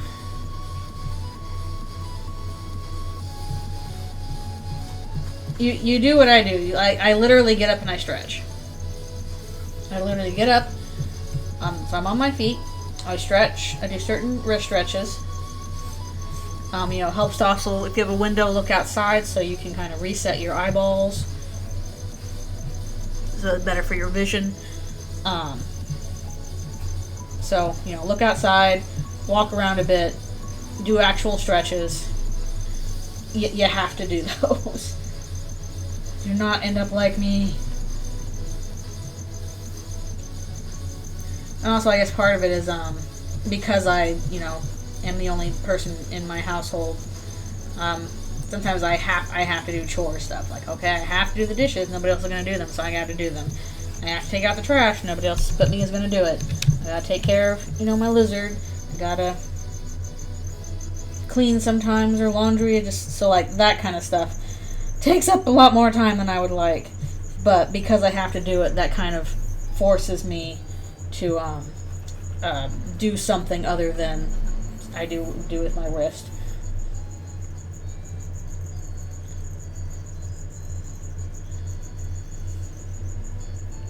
Yeah.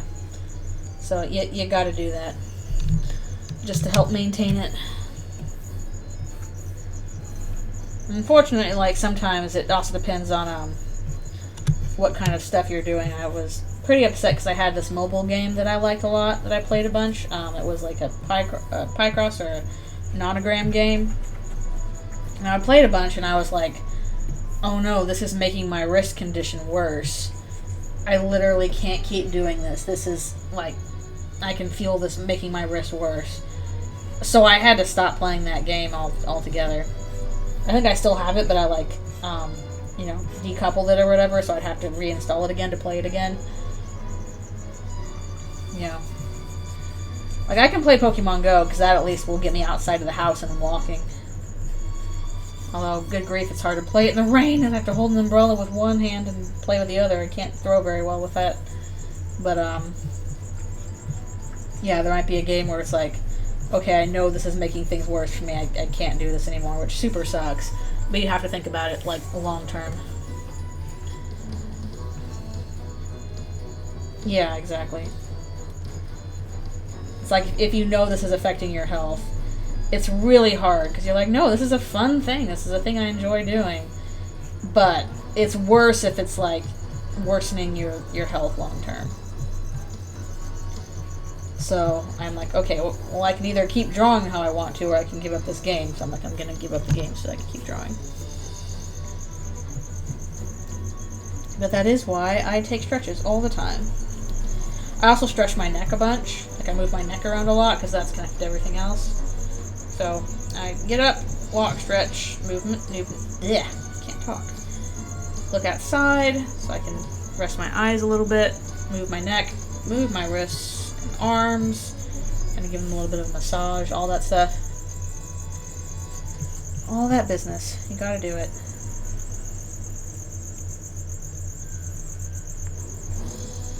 Yeah. It's hard to think about that long-term motivation if you're like, well, in the short term, I want to do the thing.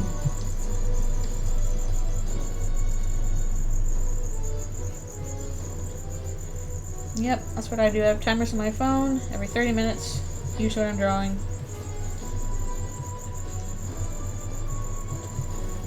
to do it. Okay.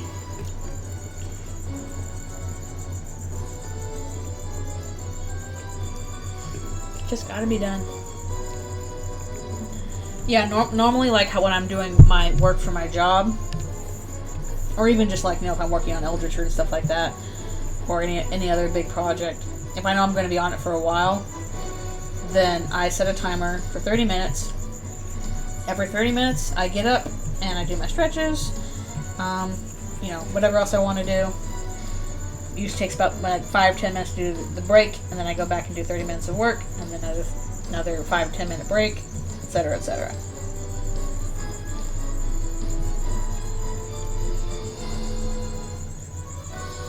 Yeah, the timers help, because then it's like, okay. Also, they like kind of be like, at least when I'm working, having a timer is like, okay, I have to work for 30 minutes so I can focus, and I'm less likely to be like, oh, I'm going to go look at the internet, oh, I'm going to go get distracted by whatever. Not impossible, but I'm less likely, because I'm like, I got to do what I can in half an hour. So it also helps to, like, you know, break a task up into a half-hour chunk in terms of what can I get done in half an hour. Turns out quite a bit, so. For me, having stuff on timers helps a lot.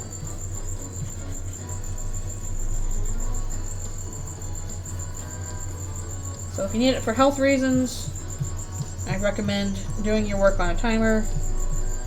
It helps me out, at least.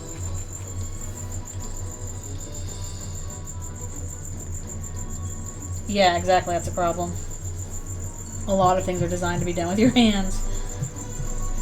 I think the issue is that even though there's a lot of things designed to be done with your hands, the primary issue with injury is repetitive stress injury. So you're doing the same thing over and over constantly is what really causes a problem.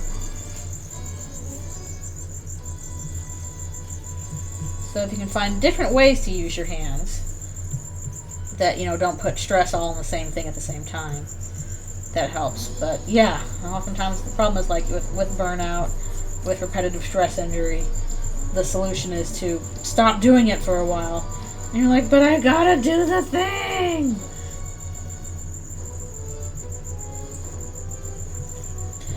Well, it's not even a matter of like, okay, like the task is gonna take you longer than 30 minutes, but just taking a break and then going back to the task is how you do it.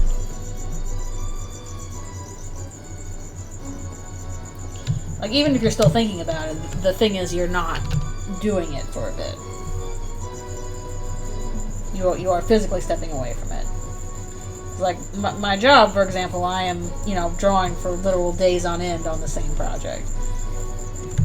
But by doing it in half-hour chunks, where I'm like, okay, I'm going to get through this many panels in half an hour, take my break, do this many panels, take my break, etc., etc.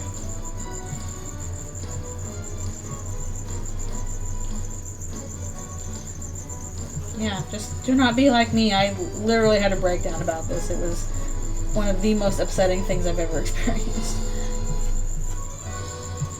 I was so mad about that. The world is designed for you to have hands and use them. And I've always got so many projects I want to do that involve drawing, so I'm like, I gotta space them out, but I want to get them done. But I gotta space them out. I mean, heck, I've even been like, okay, you know, if I have a game I can play with my left hand, I'll go and do that, just to, you know, not use my right hand for a bit. I'm like, okay, I'll go play some games in Flight Rising. I can do that just with my left hand.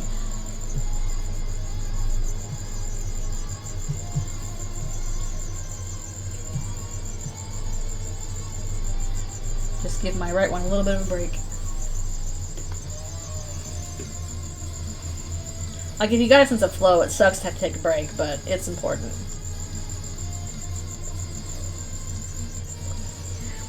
It's important.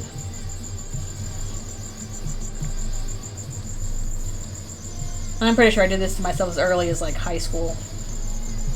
When I was working on my animation constantly, to the point I was like, my hands are hurting.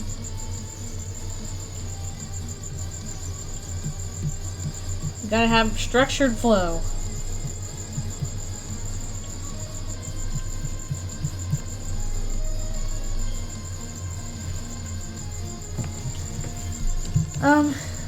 Yeah, just like a point and click game that doesn't really require a lot of coordination with your right hand is what I do. Like, you know, I play Flight Rising. It's one of those pet simulator games where you collect dragons and stuff, and you can do, you know, various small games to earn treasure, blah blah blah.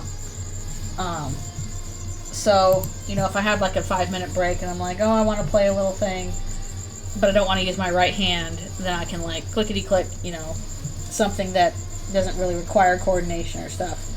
Do that with my left hand and let my right one rest. Yeah, I like Flight Rising. A bunch of my friends played it, and so I kind of stuck around with it. I'm not very good with the dragon collecting. I kind of want more of the familiars than anything, because that's more Pokemon-ish. But, there's some cool dragon stuff coming out. Yes, it is online. It's a pet simulator, massive multiplayer kind of game. Basically, you breed dragons, and give them little outfits, and all that business. I'm trying to knock this down a little bit, I guess.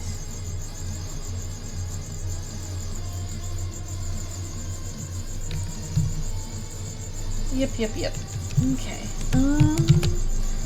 Do a little bit of highlights for children. Yeah, I've got so many projects I want to do that it's really tough when it's like, oh, I can't do them. I have to give myself space for them.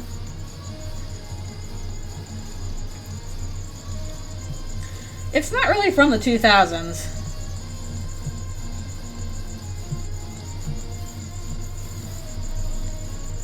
Like, I know you're probably thinking like Neopets, but it's not. Doesn't look like or feel like Neopets.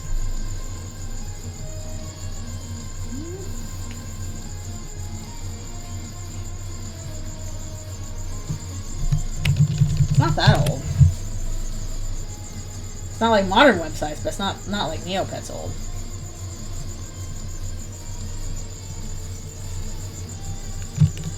Certainly is functional and easy to navigate, which is fine.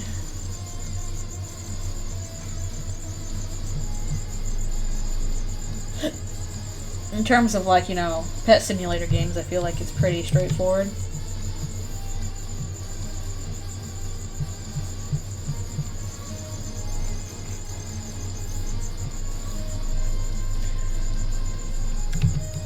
You're probably used to a bunch of, you know, I made this with Squarespace kind of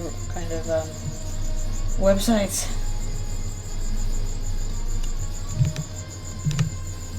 I don't think your Neopets die when you forget them. I think they just, like, look very sad, and then they go to the orphanage or something. I don't know. But I'm pretty sure Neopets don't die.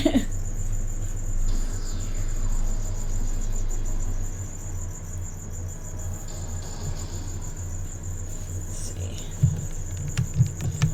I'm not sure if there's any... Like, if you have, like, a Tamagotchi, that might die. But, I don't know if that counts as pet simulator. It's not an online one.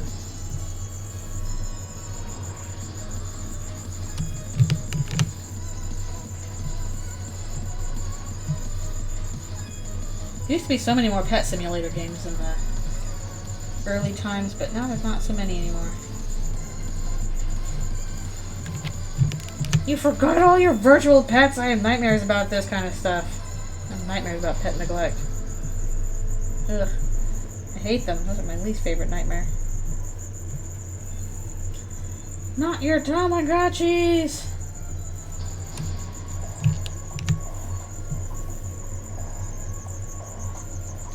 You've gone to Tamagotchi heaven. Like, those were really big when I was a kid in, like, middle school.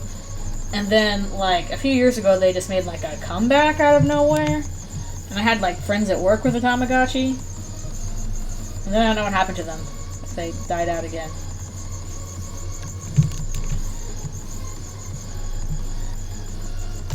We got Tamagotchis again. Let's see. Pretty sure that I also have some special things going on here.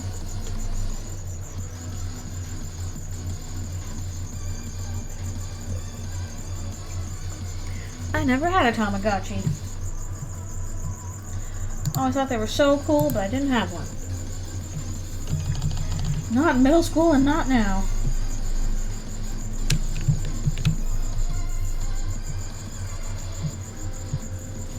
There we go. It's a little different there. I'll probably do like a rim light on her later, but I can only do background first. Yeah, and I'm not super great with shading. There are other people that are much better at it than I am. People who can do really cool things with just like light and stuff like that. That's probably too bright, for example. Like I'm doing pretty bare bones, like yeah, basic kind of shading.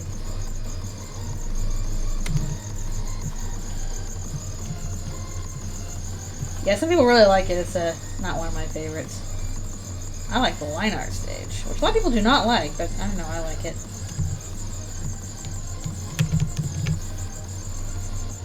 Aww. It's pretty basic stuff.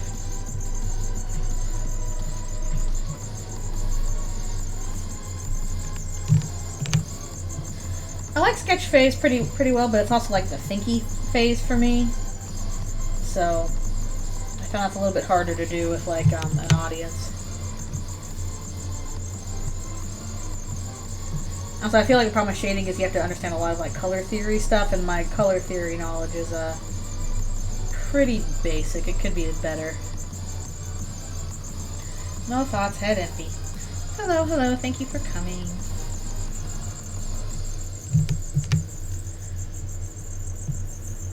Especially now with work, it's a lot of thinky phase. So many thinkies.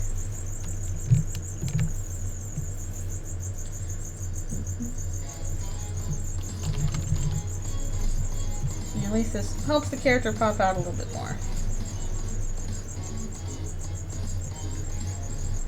Yeah, I like the line art phase because I can kind of zone out and focus on other things while I'm doing it. At least to me. I can be like, let's just focus on tracing the pretty lines. Okay.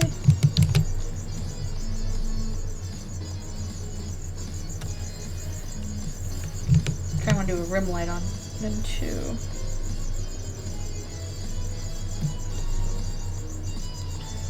Yeah, line art's mostly cleaning up sketches. Like if I go back to what I'm doing here, take away the fill. For example, this is my line art layer, and this is my sketch layer. And you can see this is kind of a little bit rougher. You know, I've got all my construction lines all over the place and stuff like that. So, line art for me is just kind of clean up stage.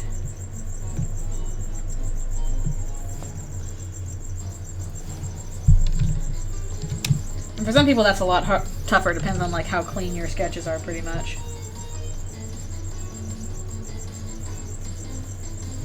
Like my sketches are already fairly clean, so when I go to line art it's just like, okay, I'm just basically choosing which lines to pick for this. Yeah. Everybody's got their stage that they feel like is like their favorite stage or the easiest stage, and for me that's line art.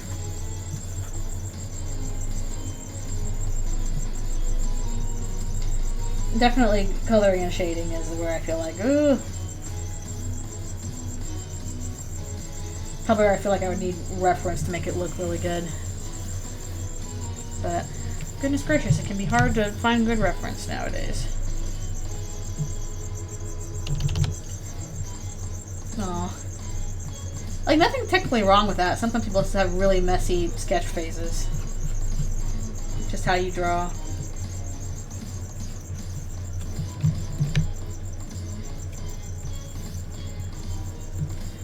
I guess it's kind of a little harder if you're like expected to be graded on it or something, and they need to be able to tell what's going on with your art. But technically speaking, yeah, you don't have to have clean sketches. Unless somebody else has to use them, in which case it's kind of like, it'd be nice if these were cleaner. Okay. I don't think we need much shading on Alvin here. On Alvin here. I'm not sure what kind of background to do for this stuff.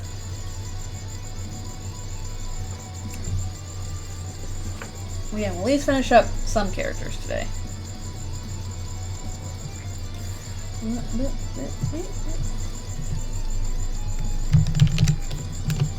Oh, sweet. Cool. Glad you got your first tablet. That's pretty fun. I think my first one was an Intuos.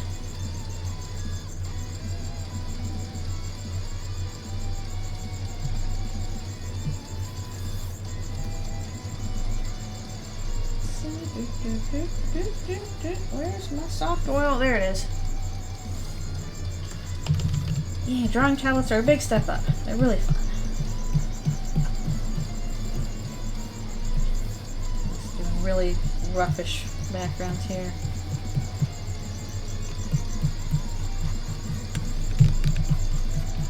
It's like quick stuff.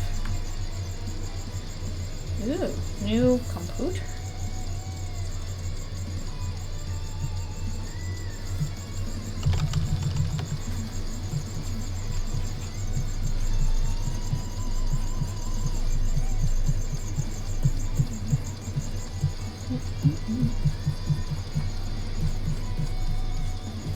Vague town background. Extremely vague. Christmas is coming up.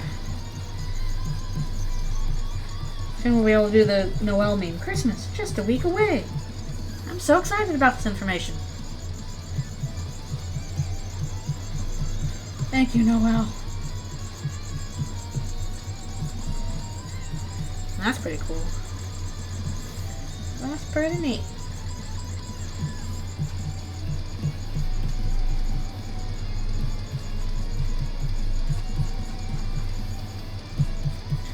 Yeah, a computer will be nice to practice with. Like with all things, just like, you know, digital art just takes some practice. Because when I first started, I felt really weird about it too. Like, I didn't line on a computer for the longest time. So I was like, I don't like this, it feels weird, I'm going to do it by hand. But eventually I got to the point where I'm like, I feel super comfortable drawing on a tablet now. First Christmas in the Eldritchrune fandom. Yeah, you gotta have Noel posting. For Christmas, that's a requirement practically.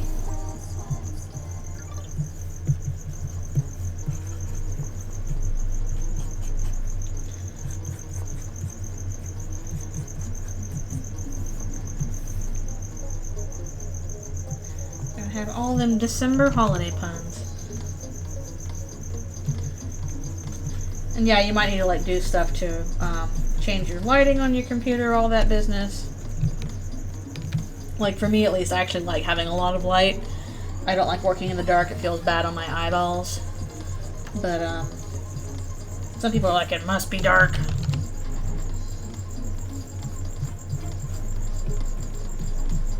Okay, we'll do some quick shading. I don't know how editors do it. They're just like constantly in the dark. Like, I know it's to like see proper colors and stuff, but I'm like, how do you do that?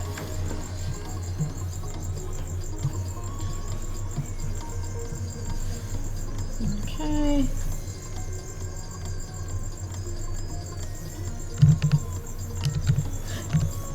Erase the edges on this a bit.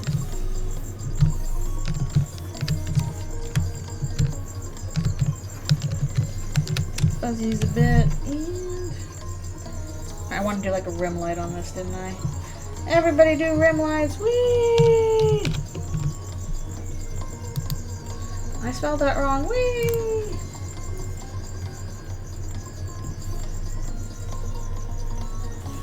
Need the sparkly skin.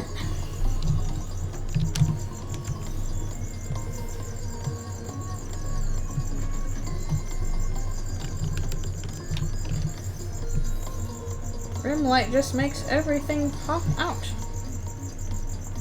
Hello. Well, helps if I'm not on a friggin' eraser. How about that for a start?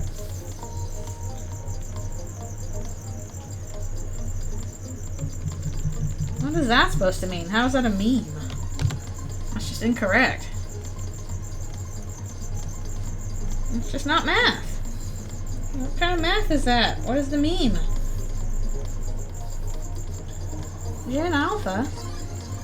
I know you are children, but I don't understand you. I guess the humor is in that it's incorrect. Any Gen Alphas in the audience? Actually, you probably shouldn't be in the audience, because this is... I don't think I have this listed as 13 under, but if you are, explain the meme. For a dumb, stupid grown-up like me. Who doesn't understand how things work anymore. I don't really know what I'm doing. Okay, Gen Alpha should not really be getting on the internet yet. Please wait until you're 14 or older. Not like that. That's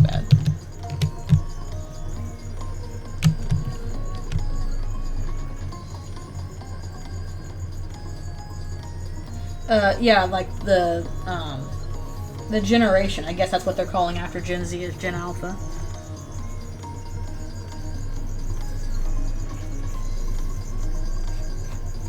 So Gen Alpha is like kids now, kids and teens.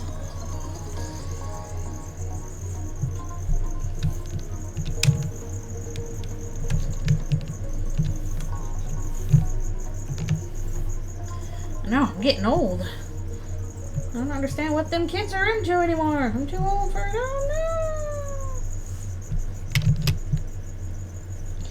no! I'm sure they're very interesting.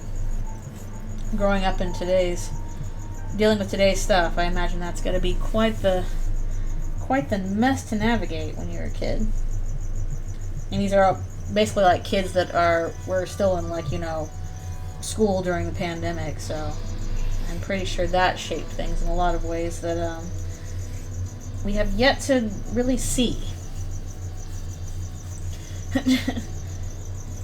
Just skip the midlife crisis and go straight to grandpa stage. Save yourself the trouble. I don't think millennials are much having midlife crises, actually.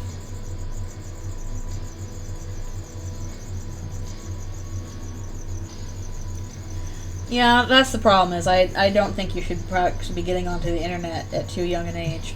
I'm actually pretty thankful that when I was growing up, I literally did not have internet until, like, I didn't start using it regularly until I was in middle school. When I was a kid, like, we just didn't have that.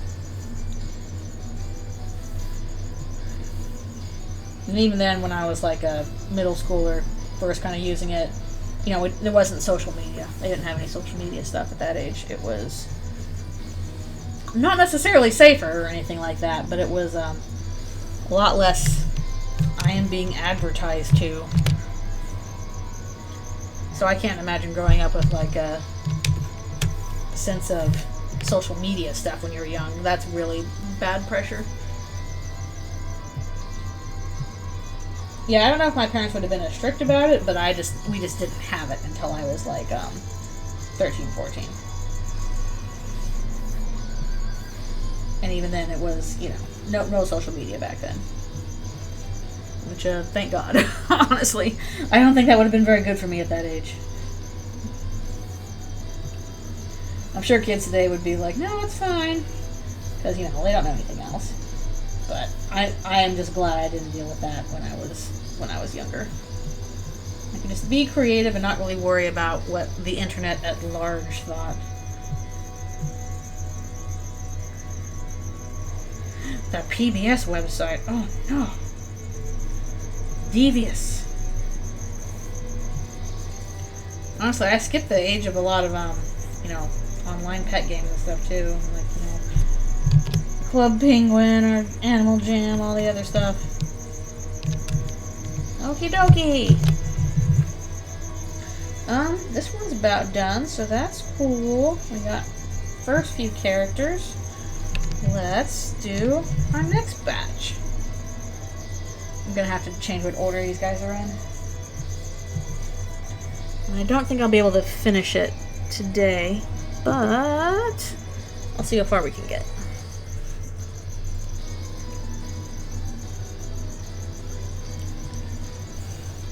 I actually do not know what would happen to these characters in terms of like whether they survive or not. Thus far, I don't think I have any of them dying.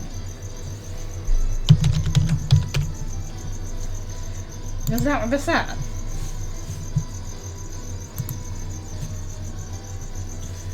We'll do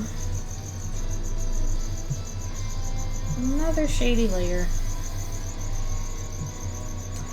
So shady.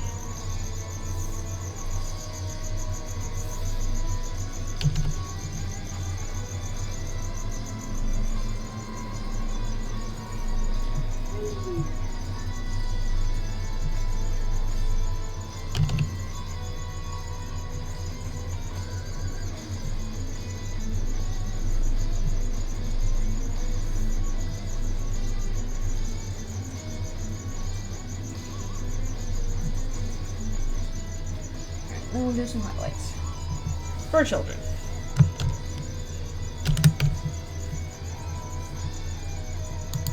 Thompson's got plenty of hair.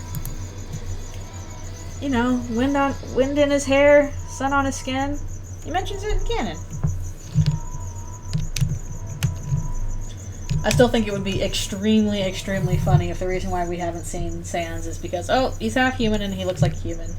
Like, people would just lose their shit. It would be really funny. I don't think it's gonna happen, but it'd be very funny.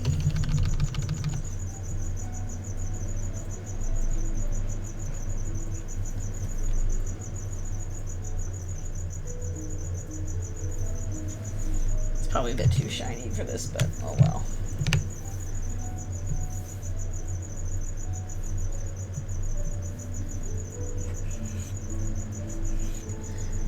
You're like, where's Papyrus look like? Sorry, he doesn't look like a monster. He's just a guy.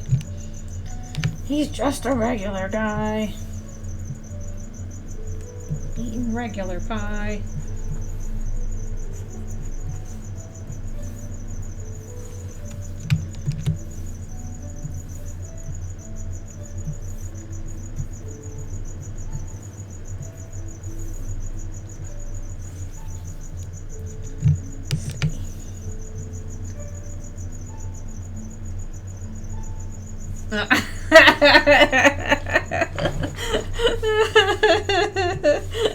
That whole it's like, what are you watching, honey?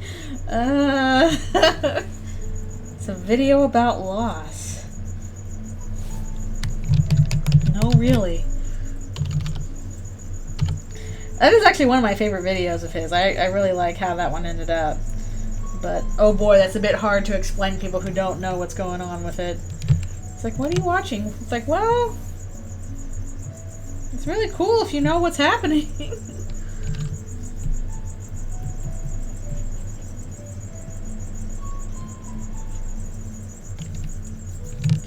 A little bit of Alfie's hair. I probably should do something with her glasses too, actually, now that I think about it.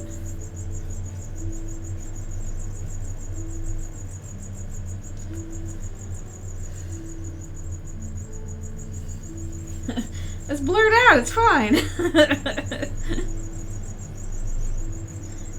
There's the sensor bars. It's fine. It's a metaphor. Don't worry about it. It's a metaphor.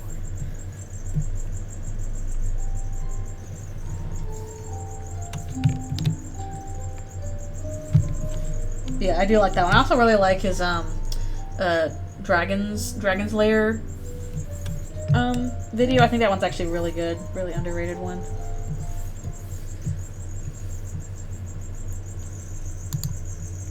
Alright, I'm probably going to go for about 10 more minutes, and then I'll have to stop. This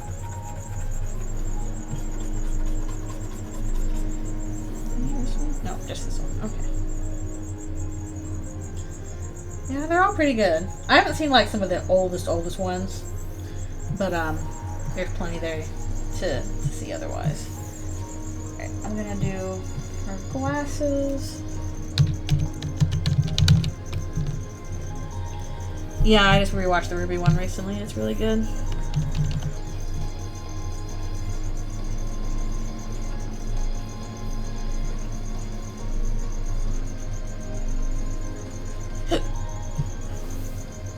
I just feel bad for, like, because of what happened to Monty. That's really sad. I remember, like, when I was, still in school, and, I was, you know, learning 3D animation. Oh, okay, we can do, like, different colored glasses for her.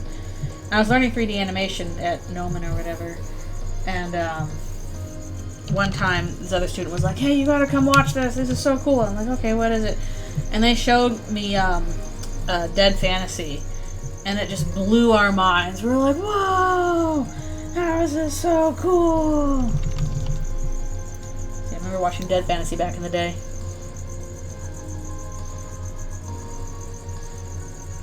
Oh, thank you. I'm glad that it got you into them. He's so fun to listen to. If you haven't, you probably should watch his video on Pathologic. It's really good. Now, I've seen some of RWBY. I saw, like, I think the first 3 seasons of RWBY, actually. Because I had a friend who was super duper into RWBY. She was, like, on a... I actually think she appears in H-Bomber Guy's video briefly, like a clip. Because she was one of the ones that was doing the...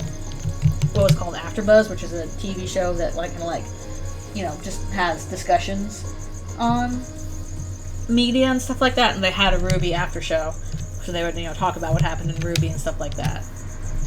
So, because of that, you know, I watched some RWBY. I also watched Red vs. Blue via her as well. So, I've seen quite a bit of Red vs. Blue. So, I've seen a good chunk of RWBY. Not any of the later stuff, but I actually did some fan art for RWBY back in the day, because I enjoyed it.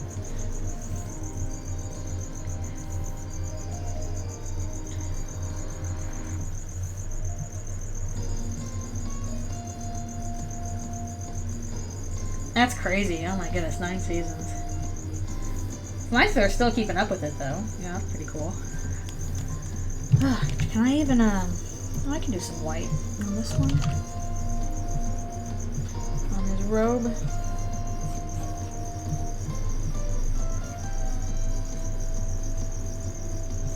That'll be something appropriate for now. Yeah, that's often the problem. His staff is not treated well, which sucks. Please treat your staff well. Like, I think at least some other things are being better about that. Like, I heard, Lackadaisy, was pretty fun to work on. Like, I'm glad they're treating the Lackadaisy staff well.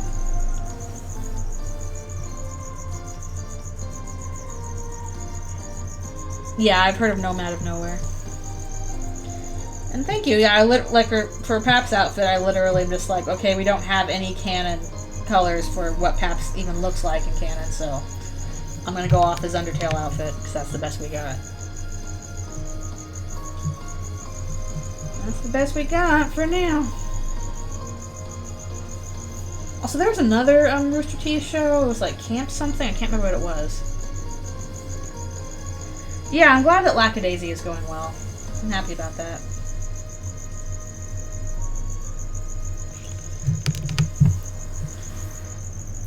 And yeah, especially like the first season, it's you know, it's pretty rough in terms of animation. I think they definitely improve as they go on, but they're doing their best. And clearly the standout parts are Monty's fights, which, you know, just kick ass because that's how Monty does things. Oh, that's cool. I would like to go to a theater to see Lackadaisy. I'm glad they're doing more of the show.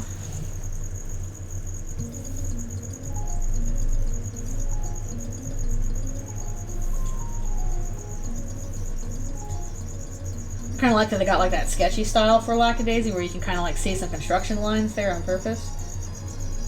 I think that's pretty cool.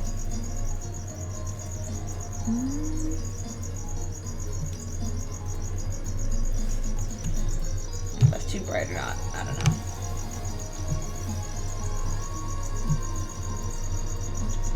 Yeah, me too, me too. Because goodness knows if you're working in animation, it's hard enough.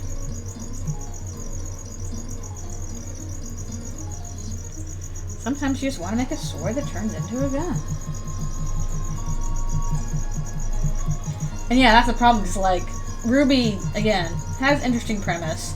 And again, what makes Ruby stand out is, like, just the kick-ass is awesome action scenes. Just the threads that are holding that story together are really not quite working it.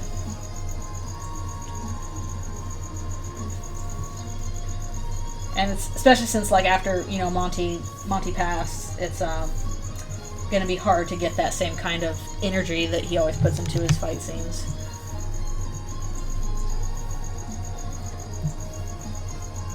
I don't know, like, the way Monty, like, would do his fight scenes is, like, he would kind of have the camera as a fighter, too. That's the best way I can explain it. Like, the camera is just so active in, you know, his fight scenes.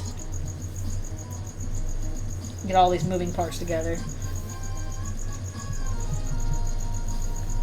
So yeah, if you wanted to see some cool Monty action shots, just go watch some Dead Fantasy or Haloid, either one.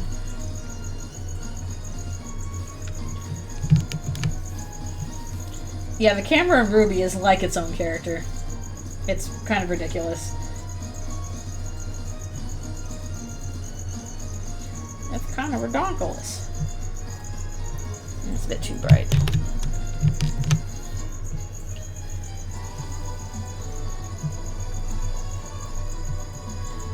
And it just sucks that he suddenly passed like that, because he, again, like as the video says, he was like the best there was at what he did, which was a very unique kind of action sequence.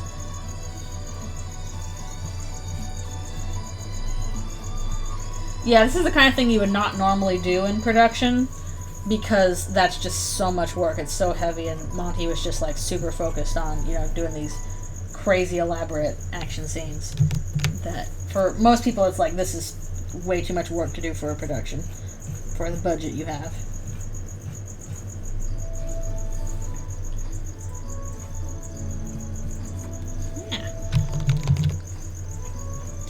Okay, I don't think we'll be able to finish up Carol and Rudy today, but we can, like, finish up this one. That'll be done.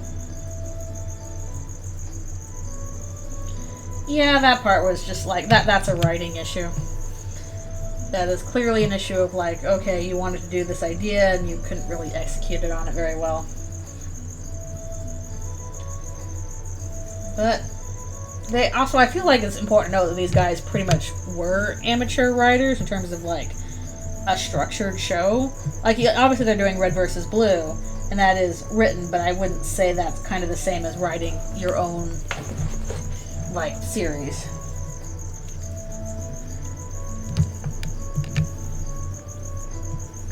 Like, if you're starting from scratch on that, that's kind of tough.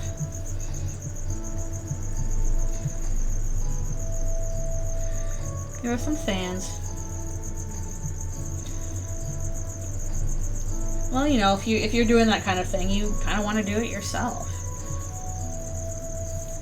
And also, if you feel like, hey, I can do this myself, sometimes you don't know how you do until you actually do it. So I'm not going to fault them on trying. Yeah, delegation is honestly its own, like, discipline. Being able to delegate tasks is a whole nother thing in of itself. That's why production is such an important part of production, as in, like, the, you know, the people that are actually in the production line. So one thing I'm glad that Toby hired a producer for getting work on Eldritchrune done, because that is like, deciding who is going to do what task and how you're going to delegate it is actually really difficult. It's a lot of work. That's the one, like, I want to do my cool Eldritchrune project, you know, in the future. But I'm like, okay, if I do that, I'm probably going to have to be the role of producer as well, which is daunting. Bones. Bones. Bones. Yeah, it's just, you know, that's... Unfortunately, that kind of thing is not unique to, like, Ruby at all. That's what a lot of big people in Hollywood do all the time, so... I can't even be like, oh, they're weird for doing that. Like, that's just kind of how it happens. all the time in regular art. Yeah, producer's job is to like delegate who's doing what, who's in charge of doing what at what time, when you need to finish it by what time. Like, that's a lot of work, actually. My fears. Oh. Okay, let's do the background real quick. Yeah, we're gonna finish up this one, I think, and then we're going to call it a day, and we'll finish Rudy and Carol on another day. At least then we'll have 2 of these done.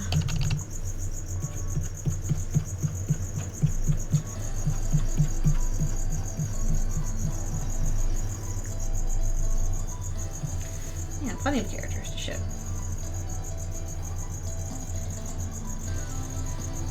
Yeah, it's just like if you're a producer, you're like, you're in meetings and you're in meetings and you're in meetings and you're in meetings. Meetings. Like, a part of me wants to kind of move up to a supervisor role. One, just to kind of help save my wrist. And, you know, you get better pay if you're in a supervisor role.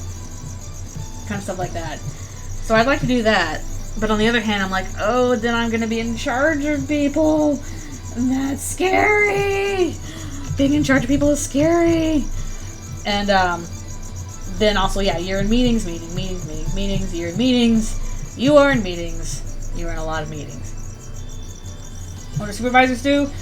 You supervise, pretty much. Like, you look at what all the artists are doing, and then you're like, hey, that's good, keep doing that, or oh, we need to change this, let's do this instead, blah, blah, blah, blah. So you're kind of like, just kind of, again, you're supervising the artists, making sure everybody's on track, helping them if they're like, the artist's like, I need help with this, then you get that information for them, kind of stuff. It's a lot of organizing, it's a lot of meetings, not a lot of drawing.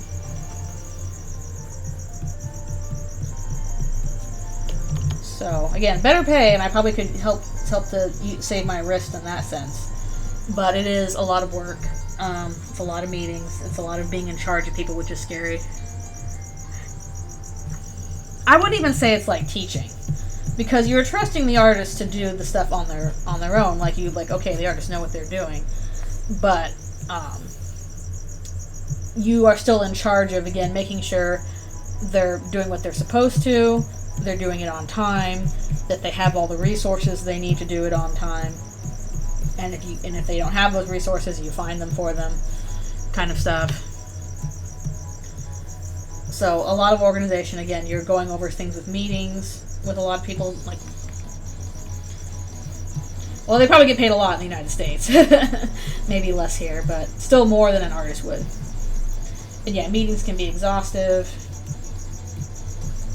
And it's just kind of scary being in charge of people instead of just what you do. You're like, okay, now I have to not just worry about what I'm doing. I have to make sure everybody that's, you know, under my supervision is also succeeding and meeting their deadlines and having what they need, kind of stuff. And that's a little spooky. But at the same time, I'm like, man, I kind of want to do that also because, you know, I want to save my wrist. I've been doing this for almost 10 years. How much longer do I want to keep drawing stuff that's, you know, for somebody else rather than for me? And 2, again, better pay. And 3, like, all of my friends have moved up. Like, all the people that I used to draw with, like, they're all, you know, supervisors or directors now, or board directors. Do you still get to draw as a supervisor? A little bit, not as much. Just, like, if you're an artist, you're just drawing all the time. If you're a supervisor, you're mostly in meetings and organizing stuff. You're not really drawing that much. That's what the artists are doing. Yeah, responsibility.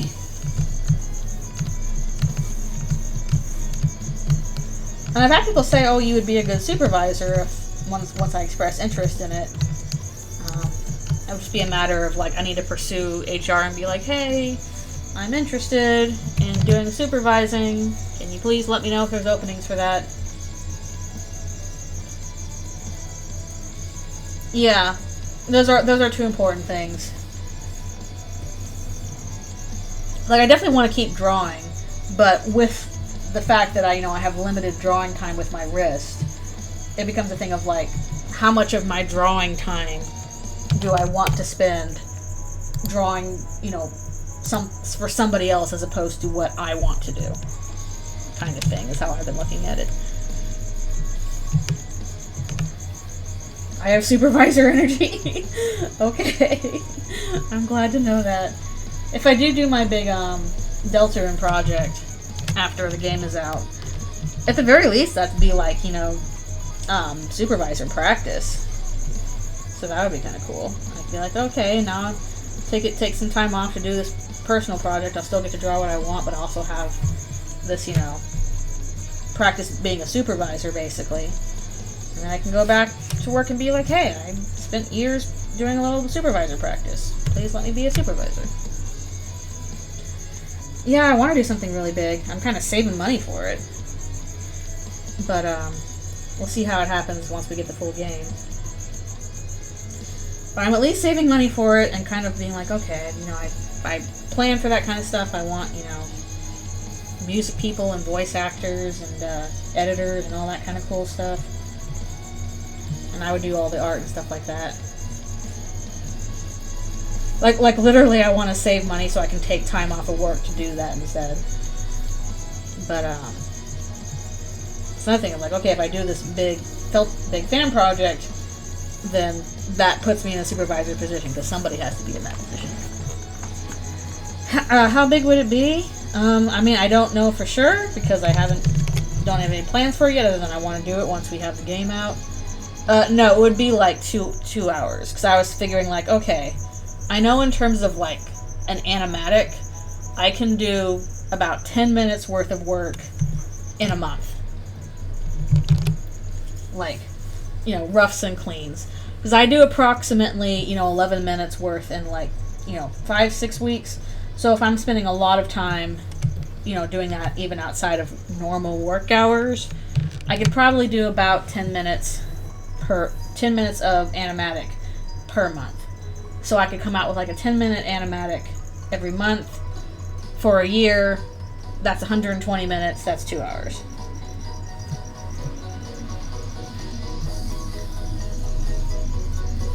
Like, just in terms of, like, how much I know I can do in an animatic per month, it would be about, like, again, approximately 10 minutes a month. Maybe a little less. Depends. But, yeah, after a year of doing that, about 10 minutes per month, then it would be, like, about 120 minutes after a year. Which would be a full project. And again, it's not animated, it's an animatic. I know I'm not doing like, you know, Underverse, Glitch Tail kind of animation. That's too much work. I mean in terms of like an animatic, which is the kind of thing I know I can do, you know, limited color kind of stuff. Like if it was animated, if it was fully animated, that would take way more time than what I know I can do. Yeah, I wouldn't do animation. That's too much work. Like I would be getting stuff out like, you know, every 6 months, once a year. And that's a bit too long a break in between, like, you know, what I can do taking time off of work. So I'm not doing animation, doing animatic, which is basically a nicely storyboarded, you know, version of the thing that's not fully animated. That I know I can do approximately 10 minutes a month. Maybe a little less. But in terms of like just what I have experience with, I know I can do, especially when push comes to shove, I can do like 11 minutes in 5 weeks, so.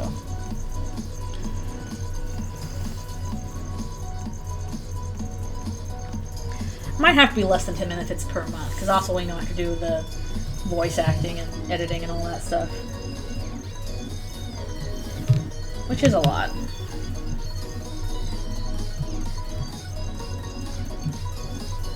But I figure, you know, that much per month, that's a doable thing people can keep up with, hopefully. Okay, as soon as we finish the edge lights on these guys, I'm gonna call it a day, because I need to stretch. Okay, missed one of those in there. And I gotta make early dinner because I'm going out to dinner tonight, so I have to make the other thing this week. The rest of this week.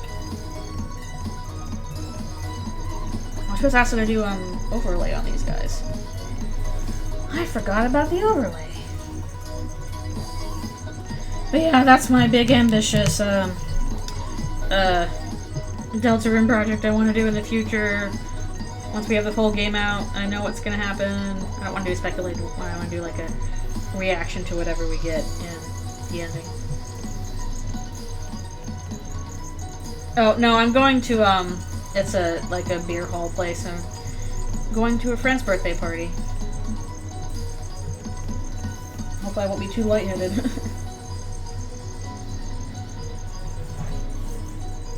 I haven't had Timbits in a while though. But yeah, just going to one of those burgers and alcohol places. We'll see if they actually have cocktail because I'm not very big on beer. I'm going to do an overlay on this because I need to do that. No, I do not drink bagged milk. I actually haven't even seen it. Maybe that's in a more rural area.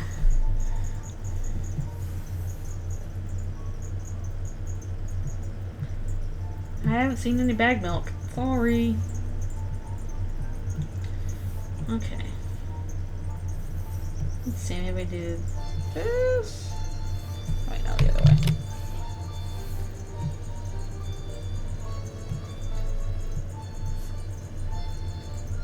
Slight. There we go. The chocolate milk was in bags. How weird. How strange. Okay. Get more of a purpley up here. We just have regular milk and cartons. Sorry, no, that's not very exciting. That's not what I wanted. Don't do that.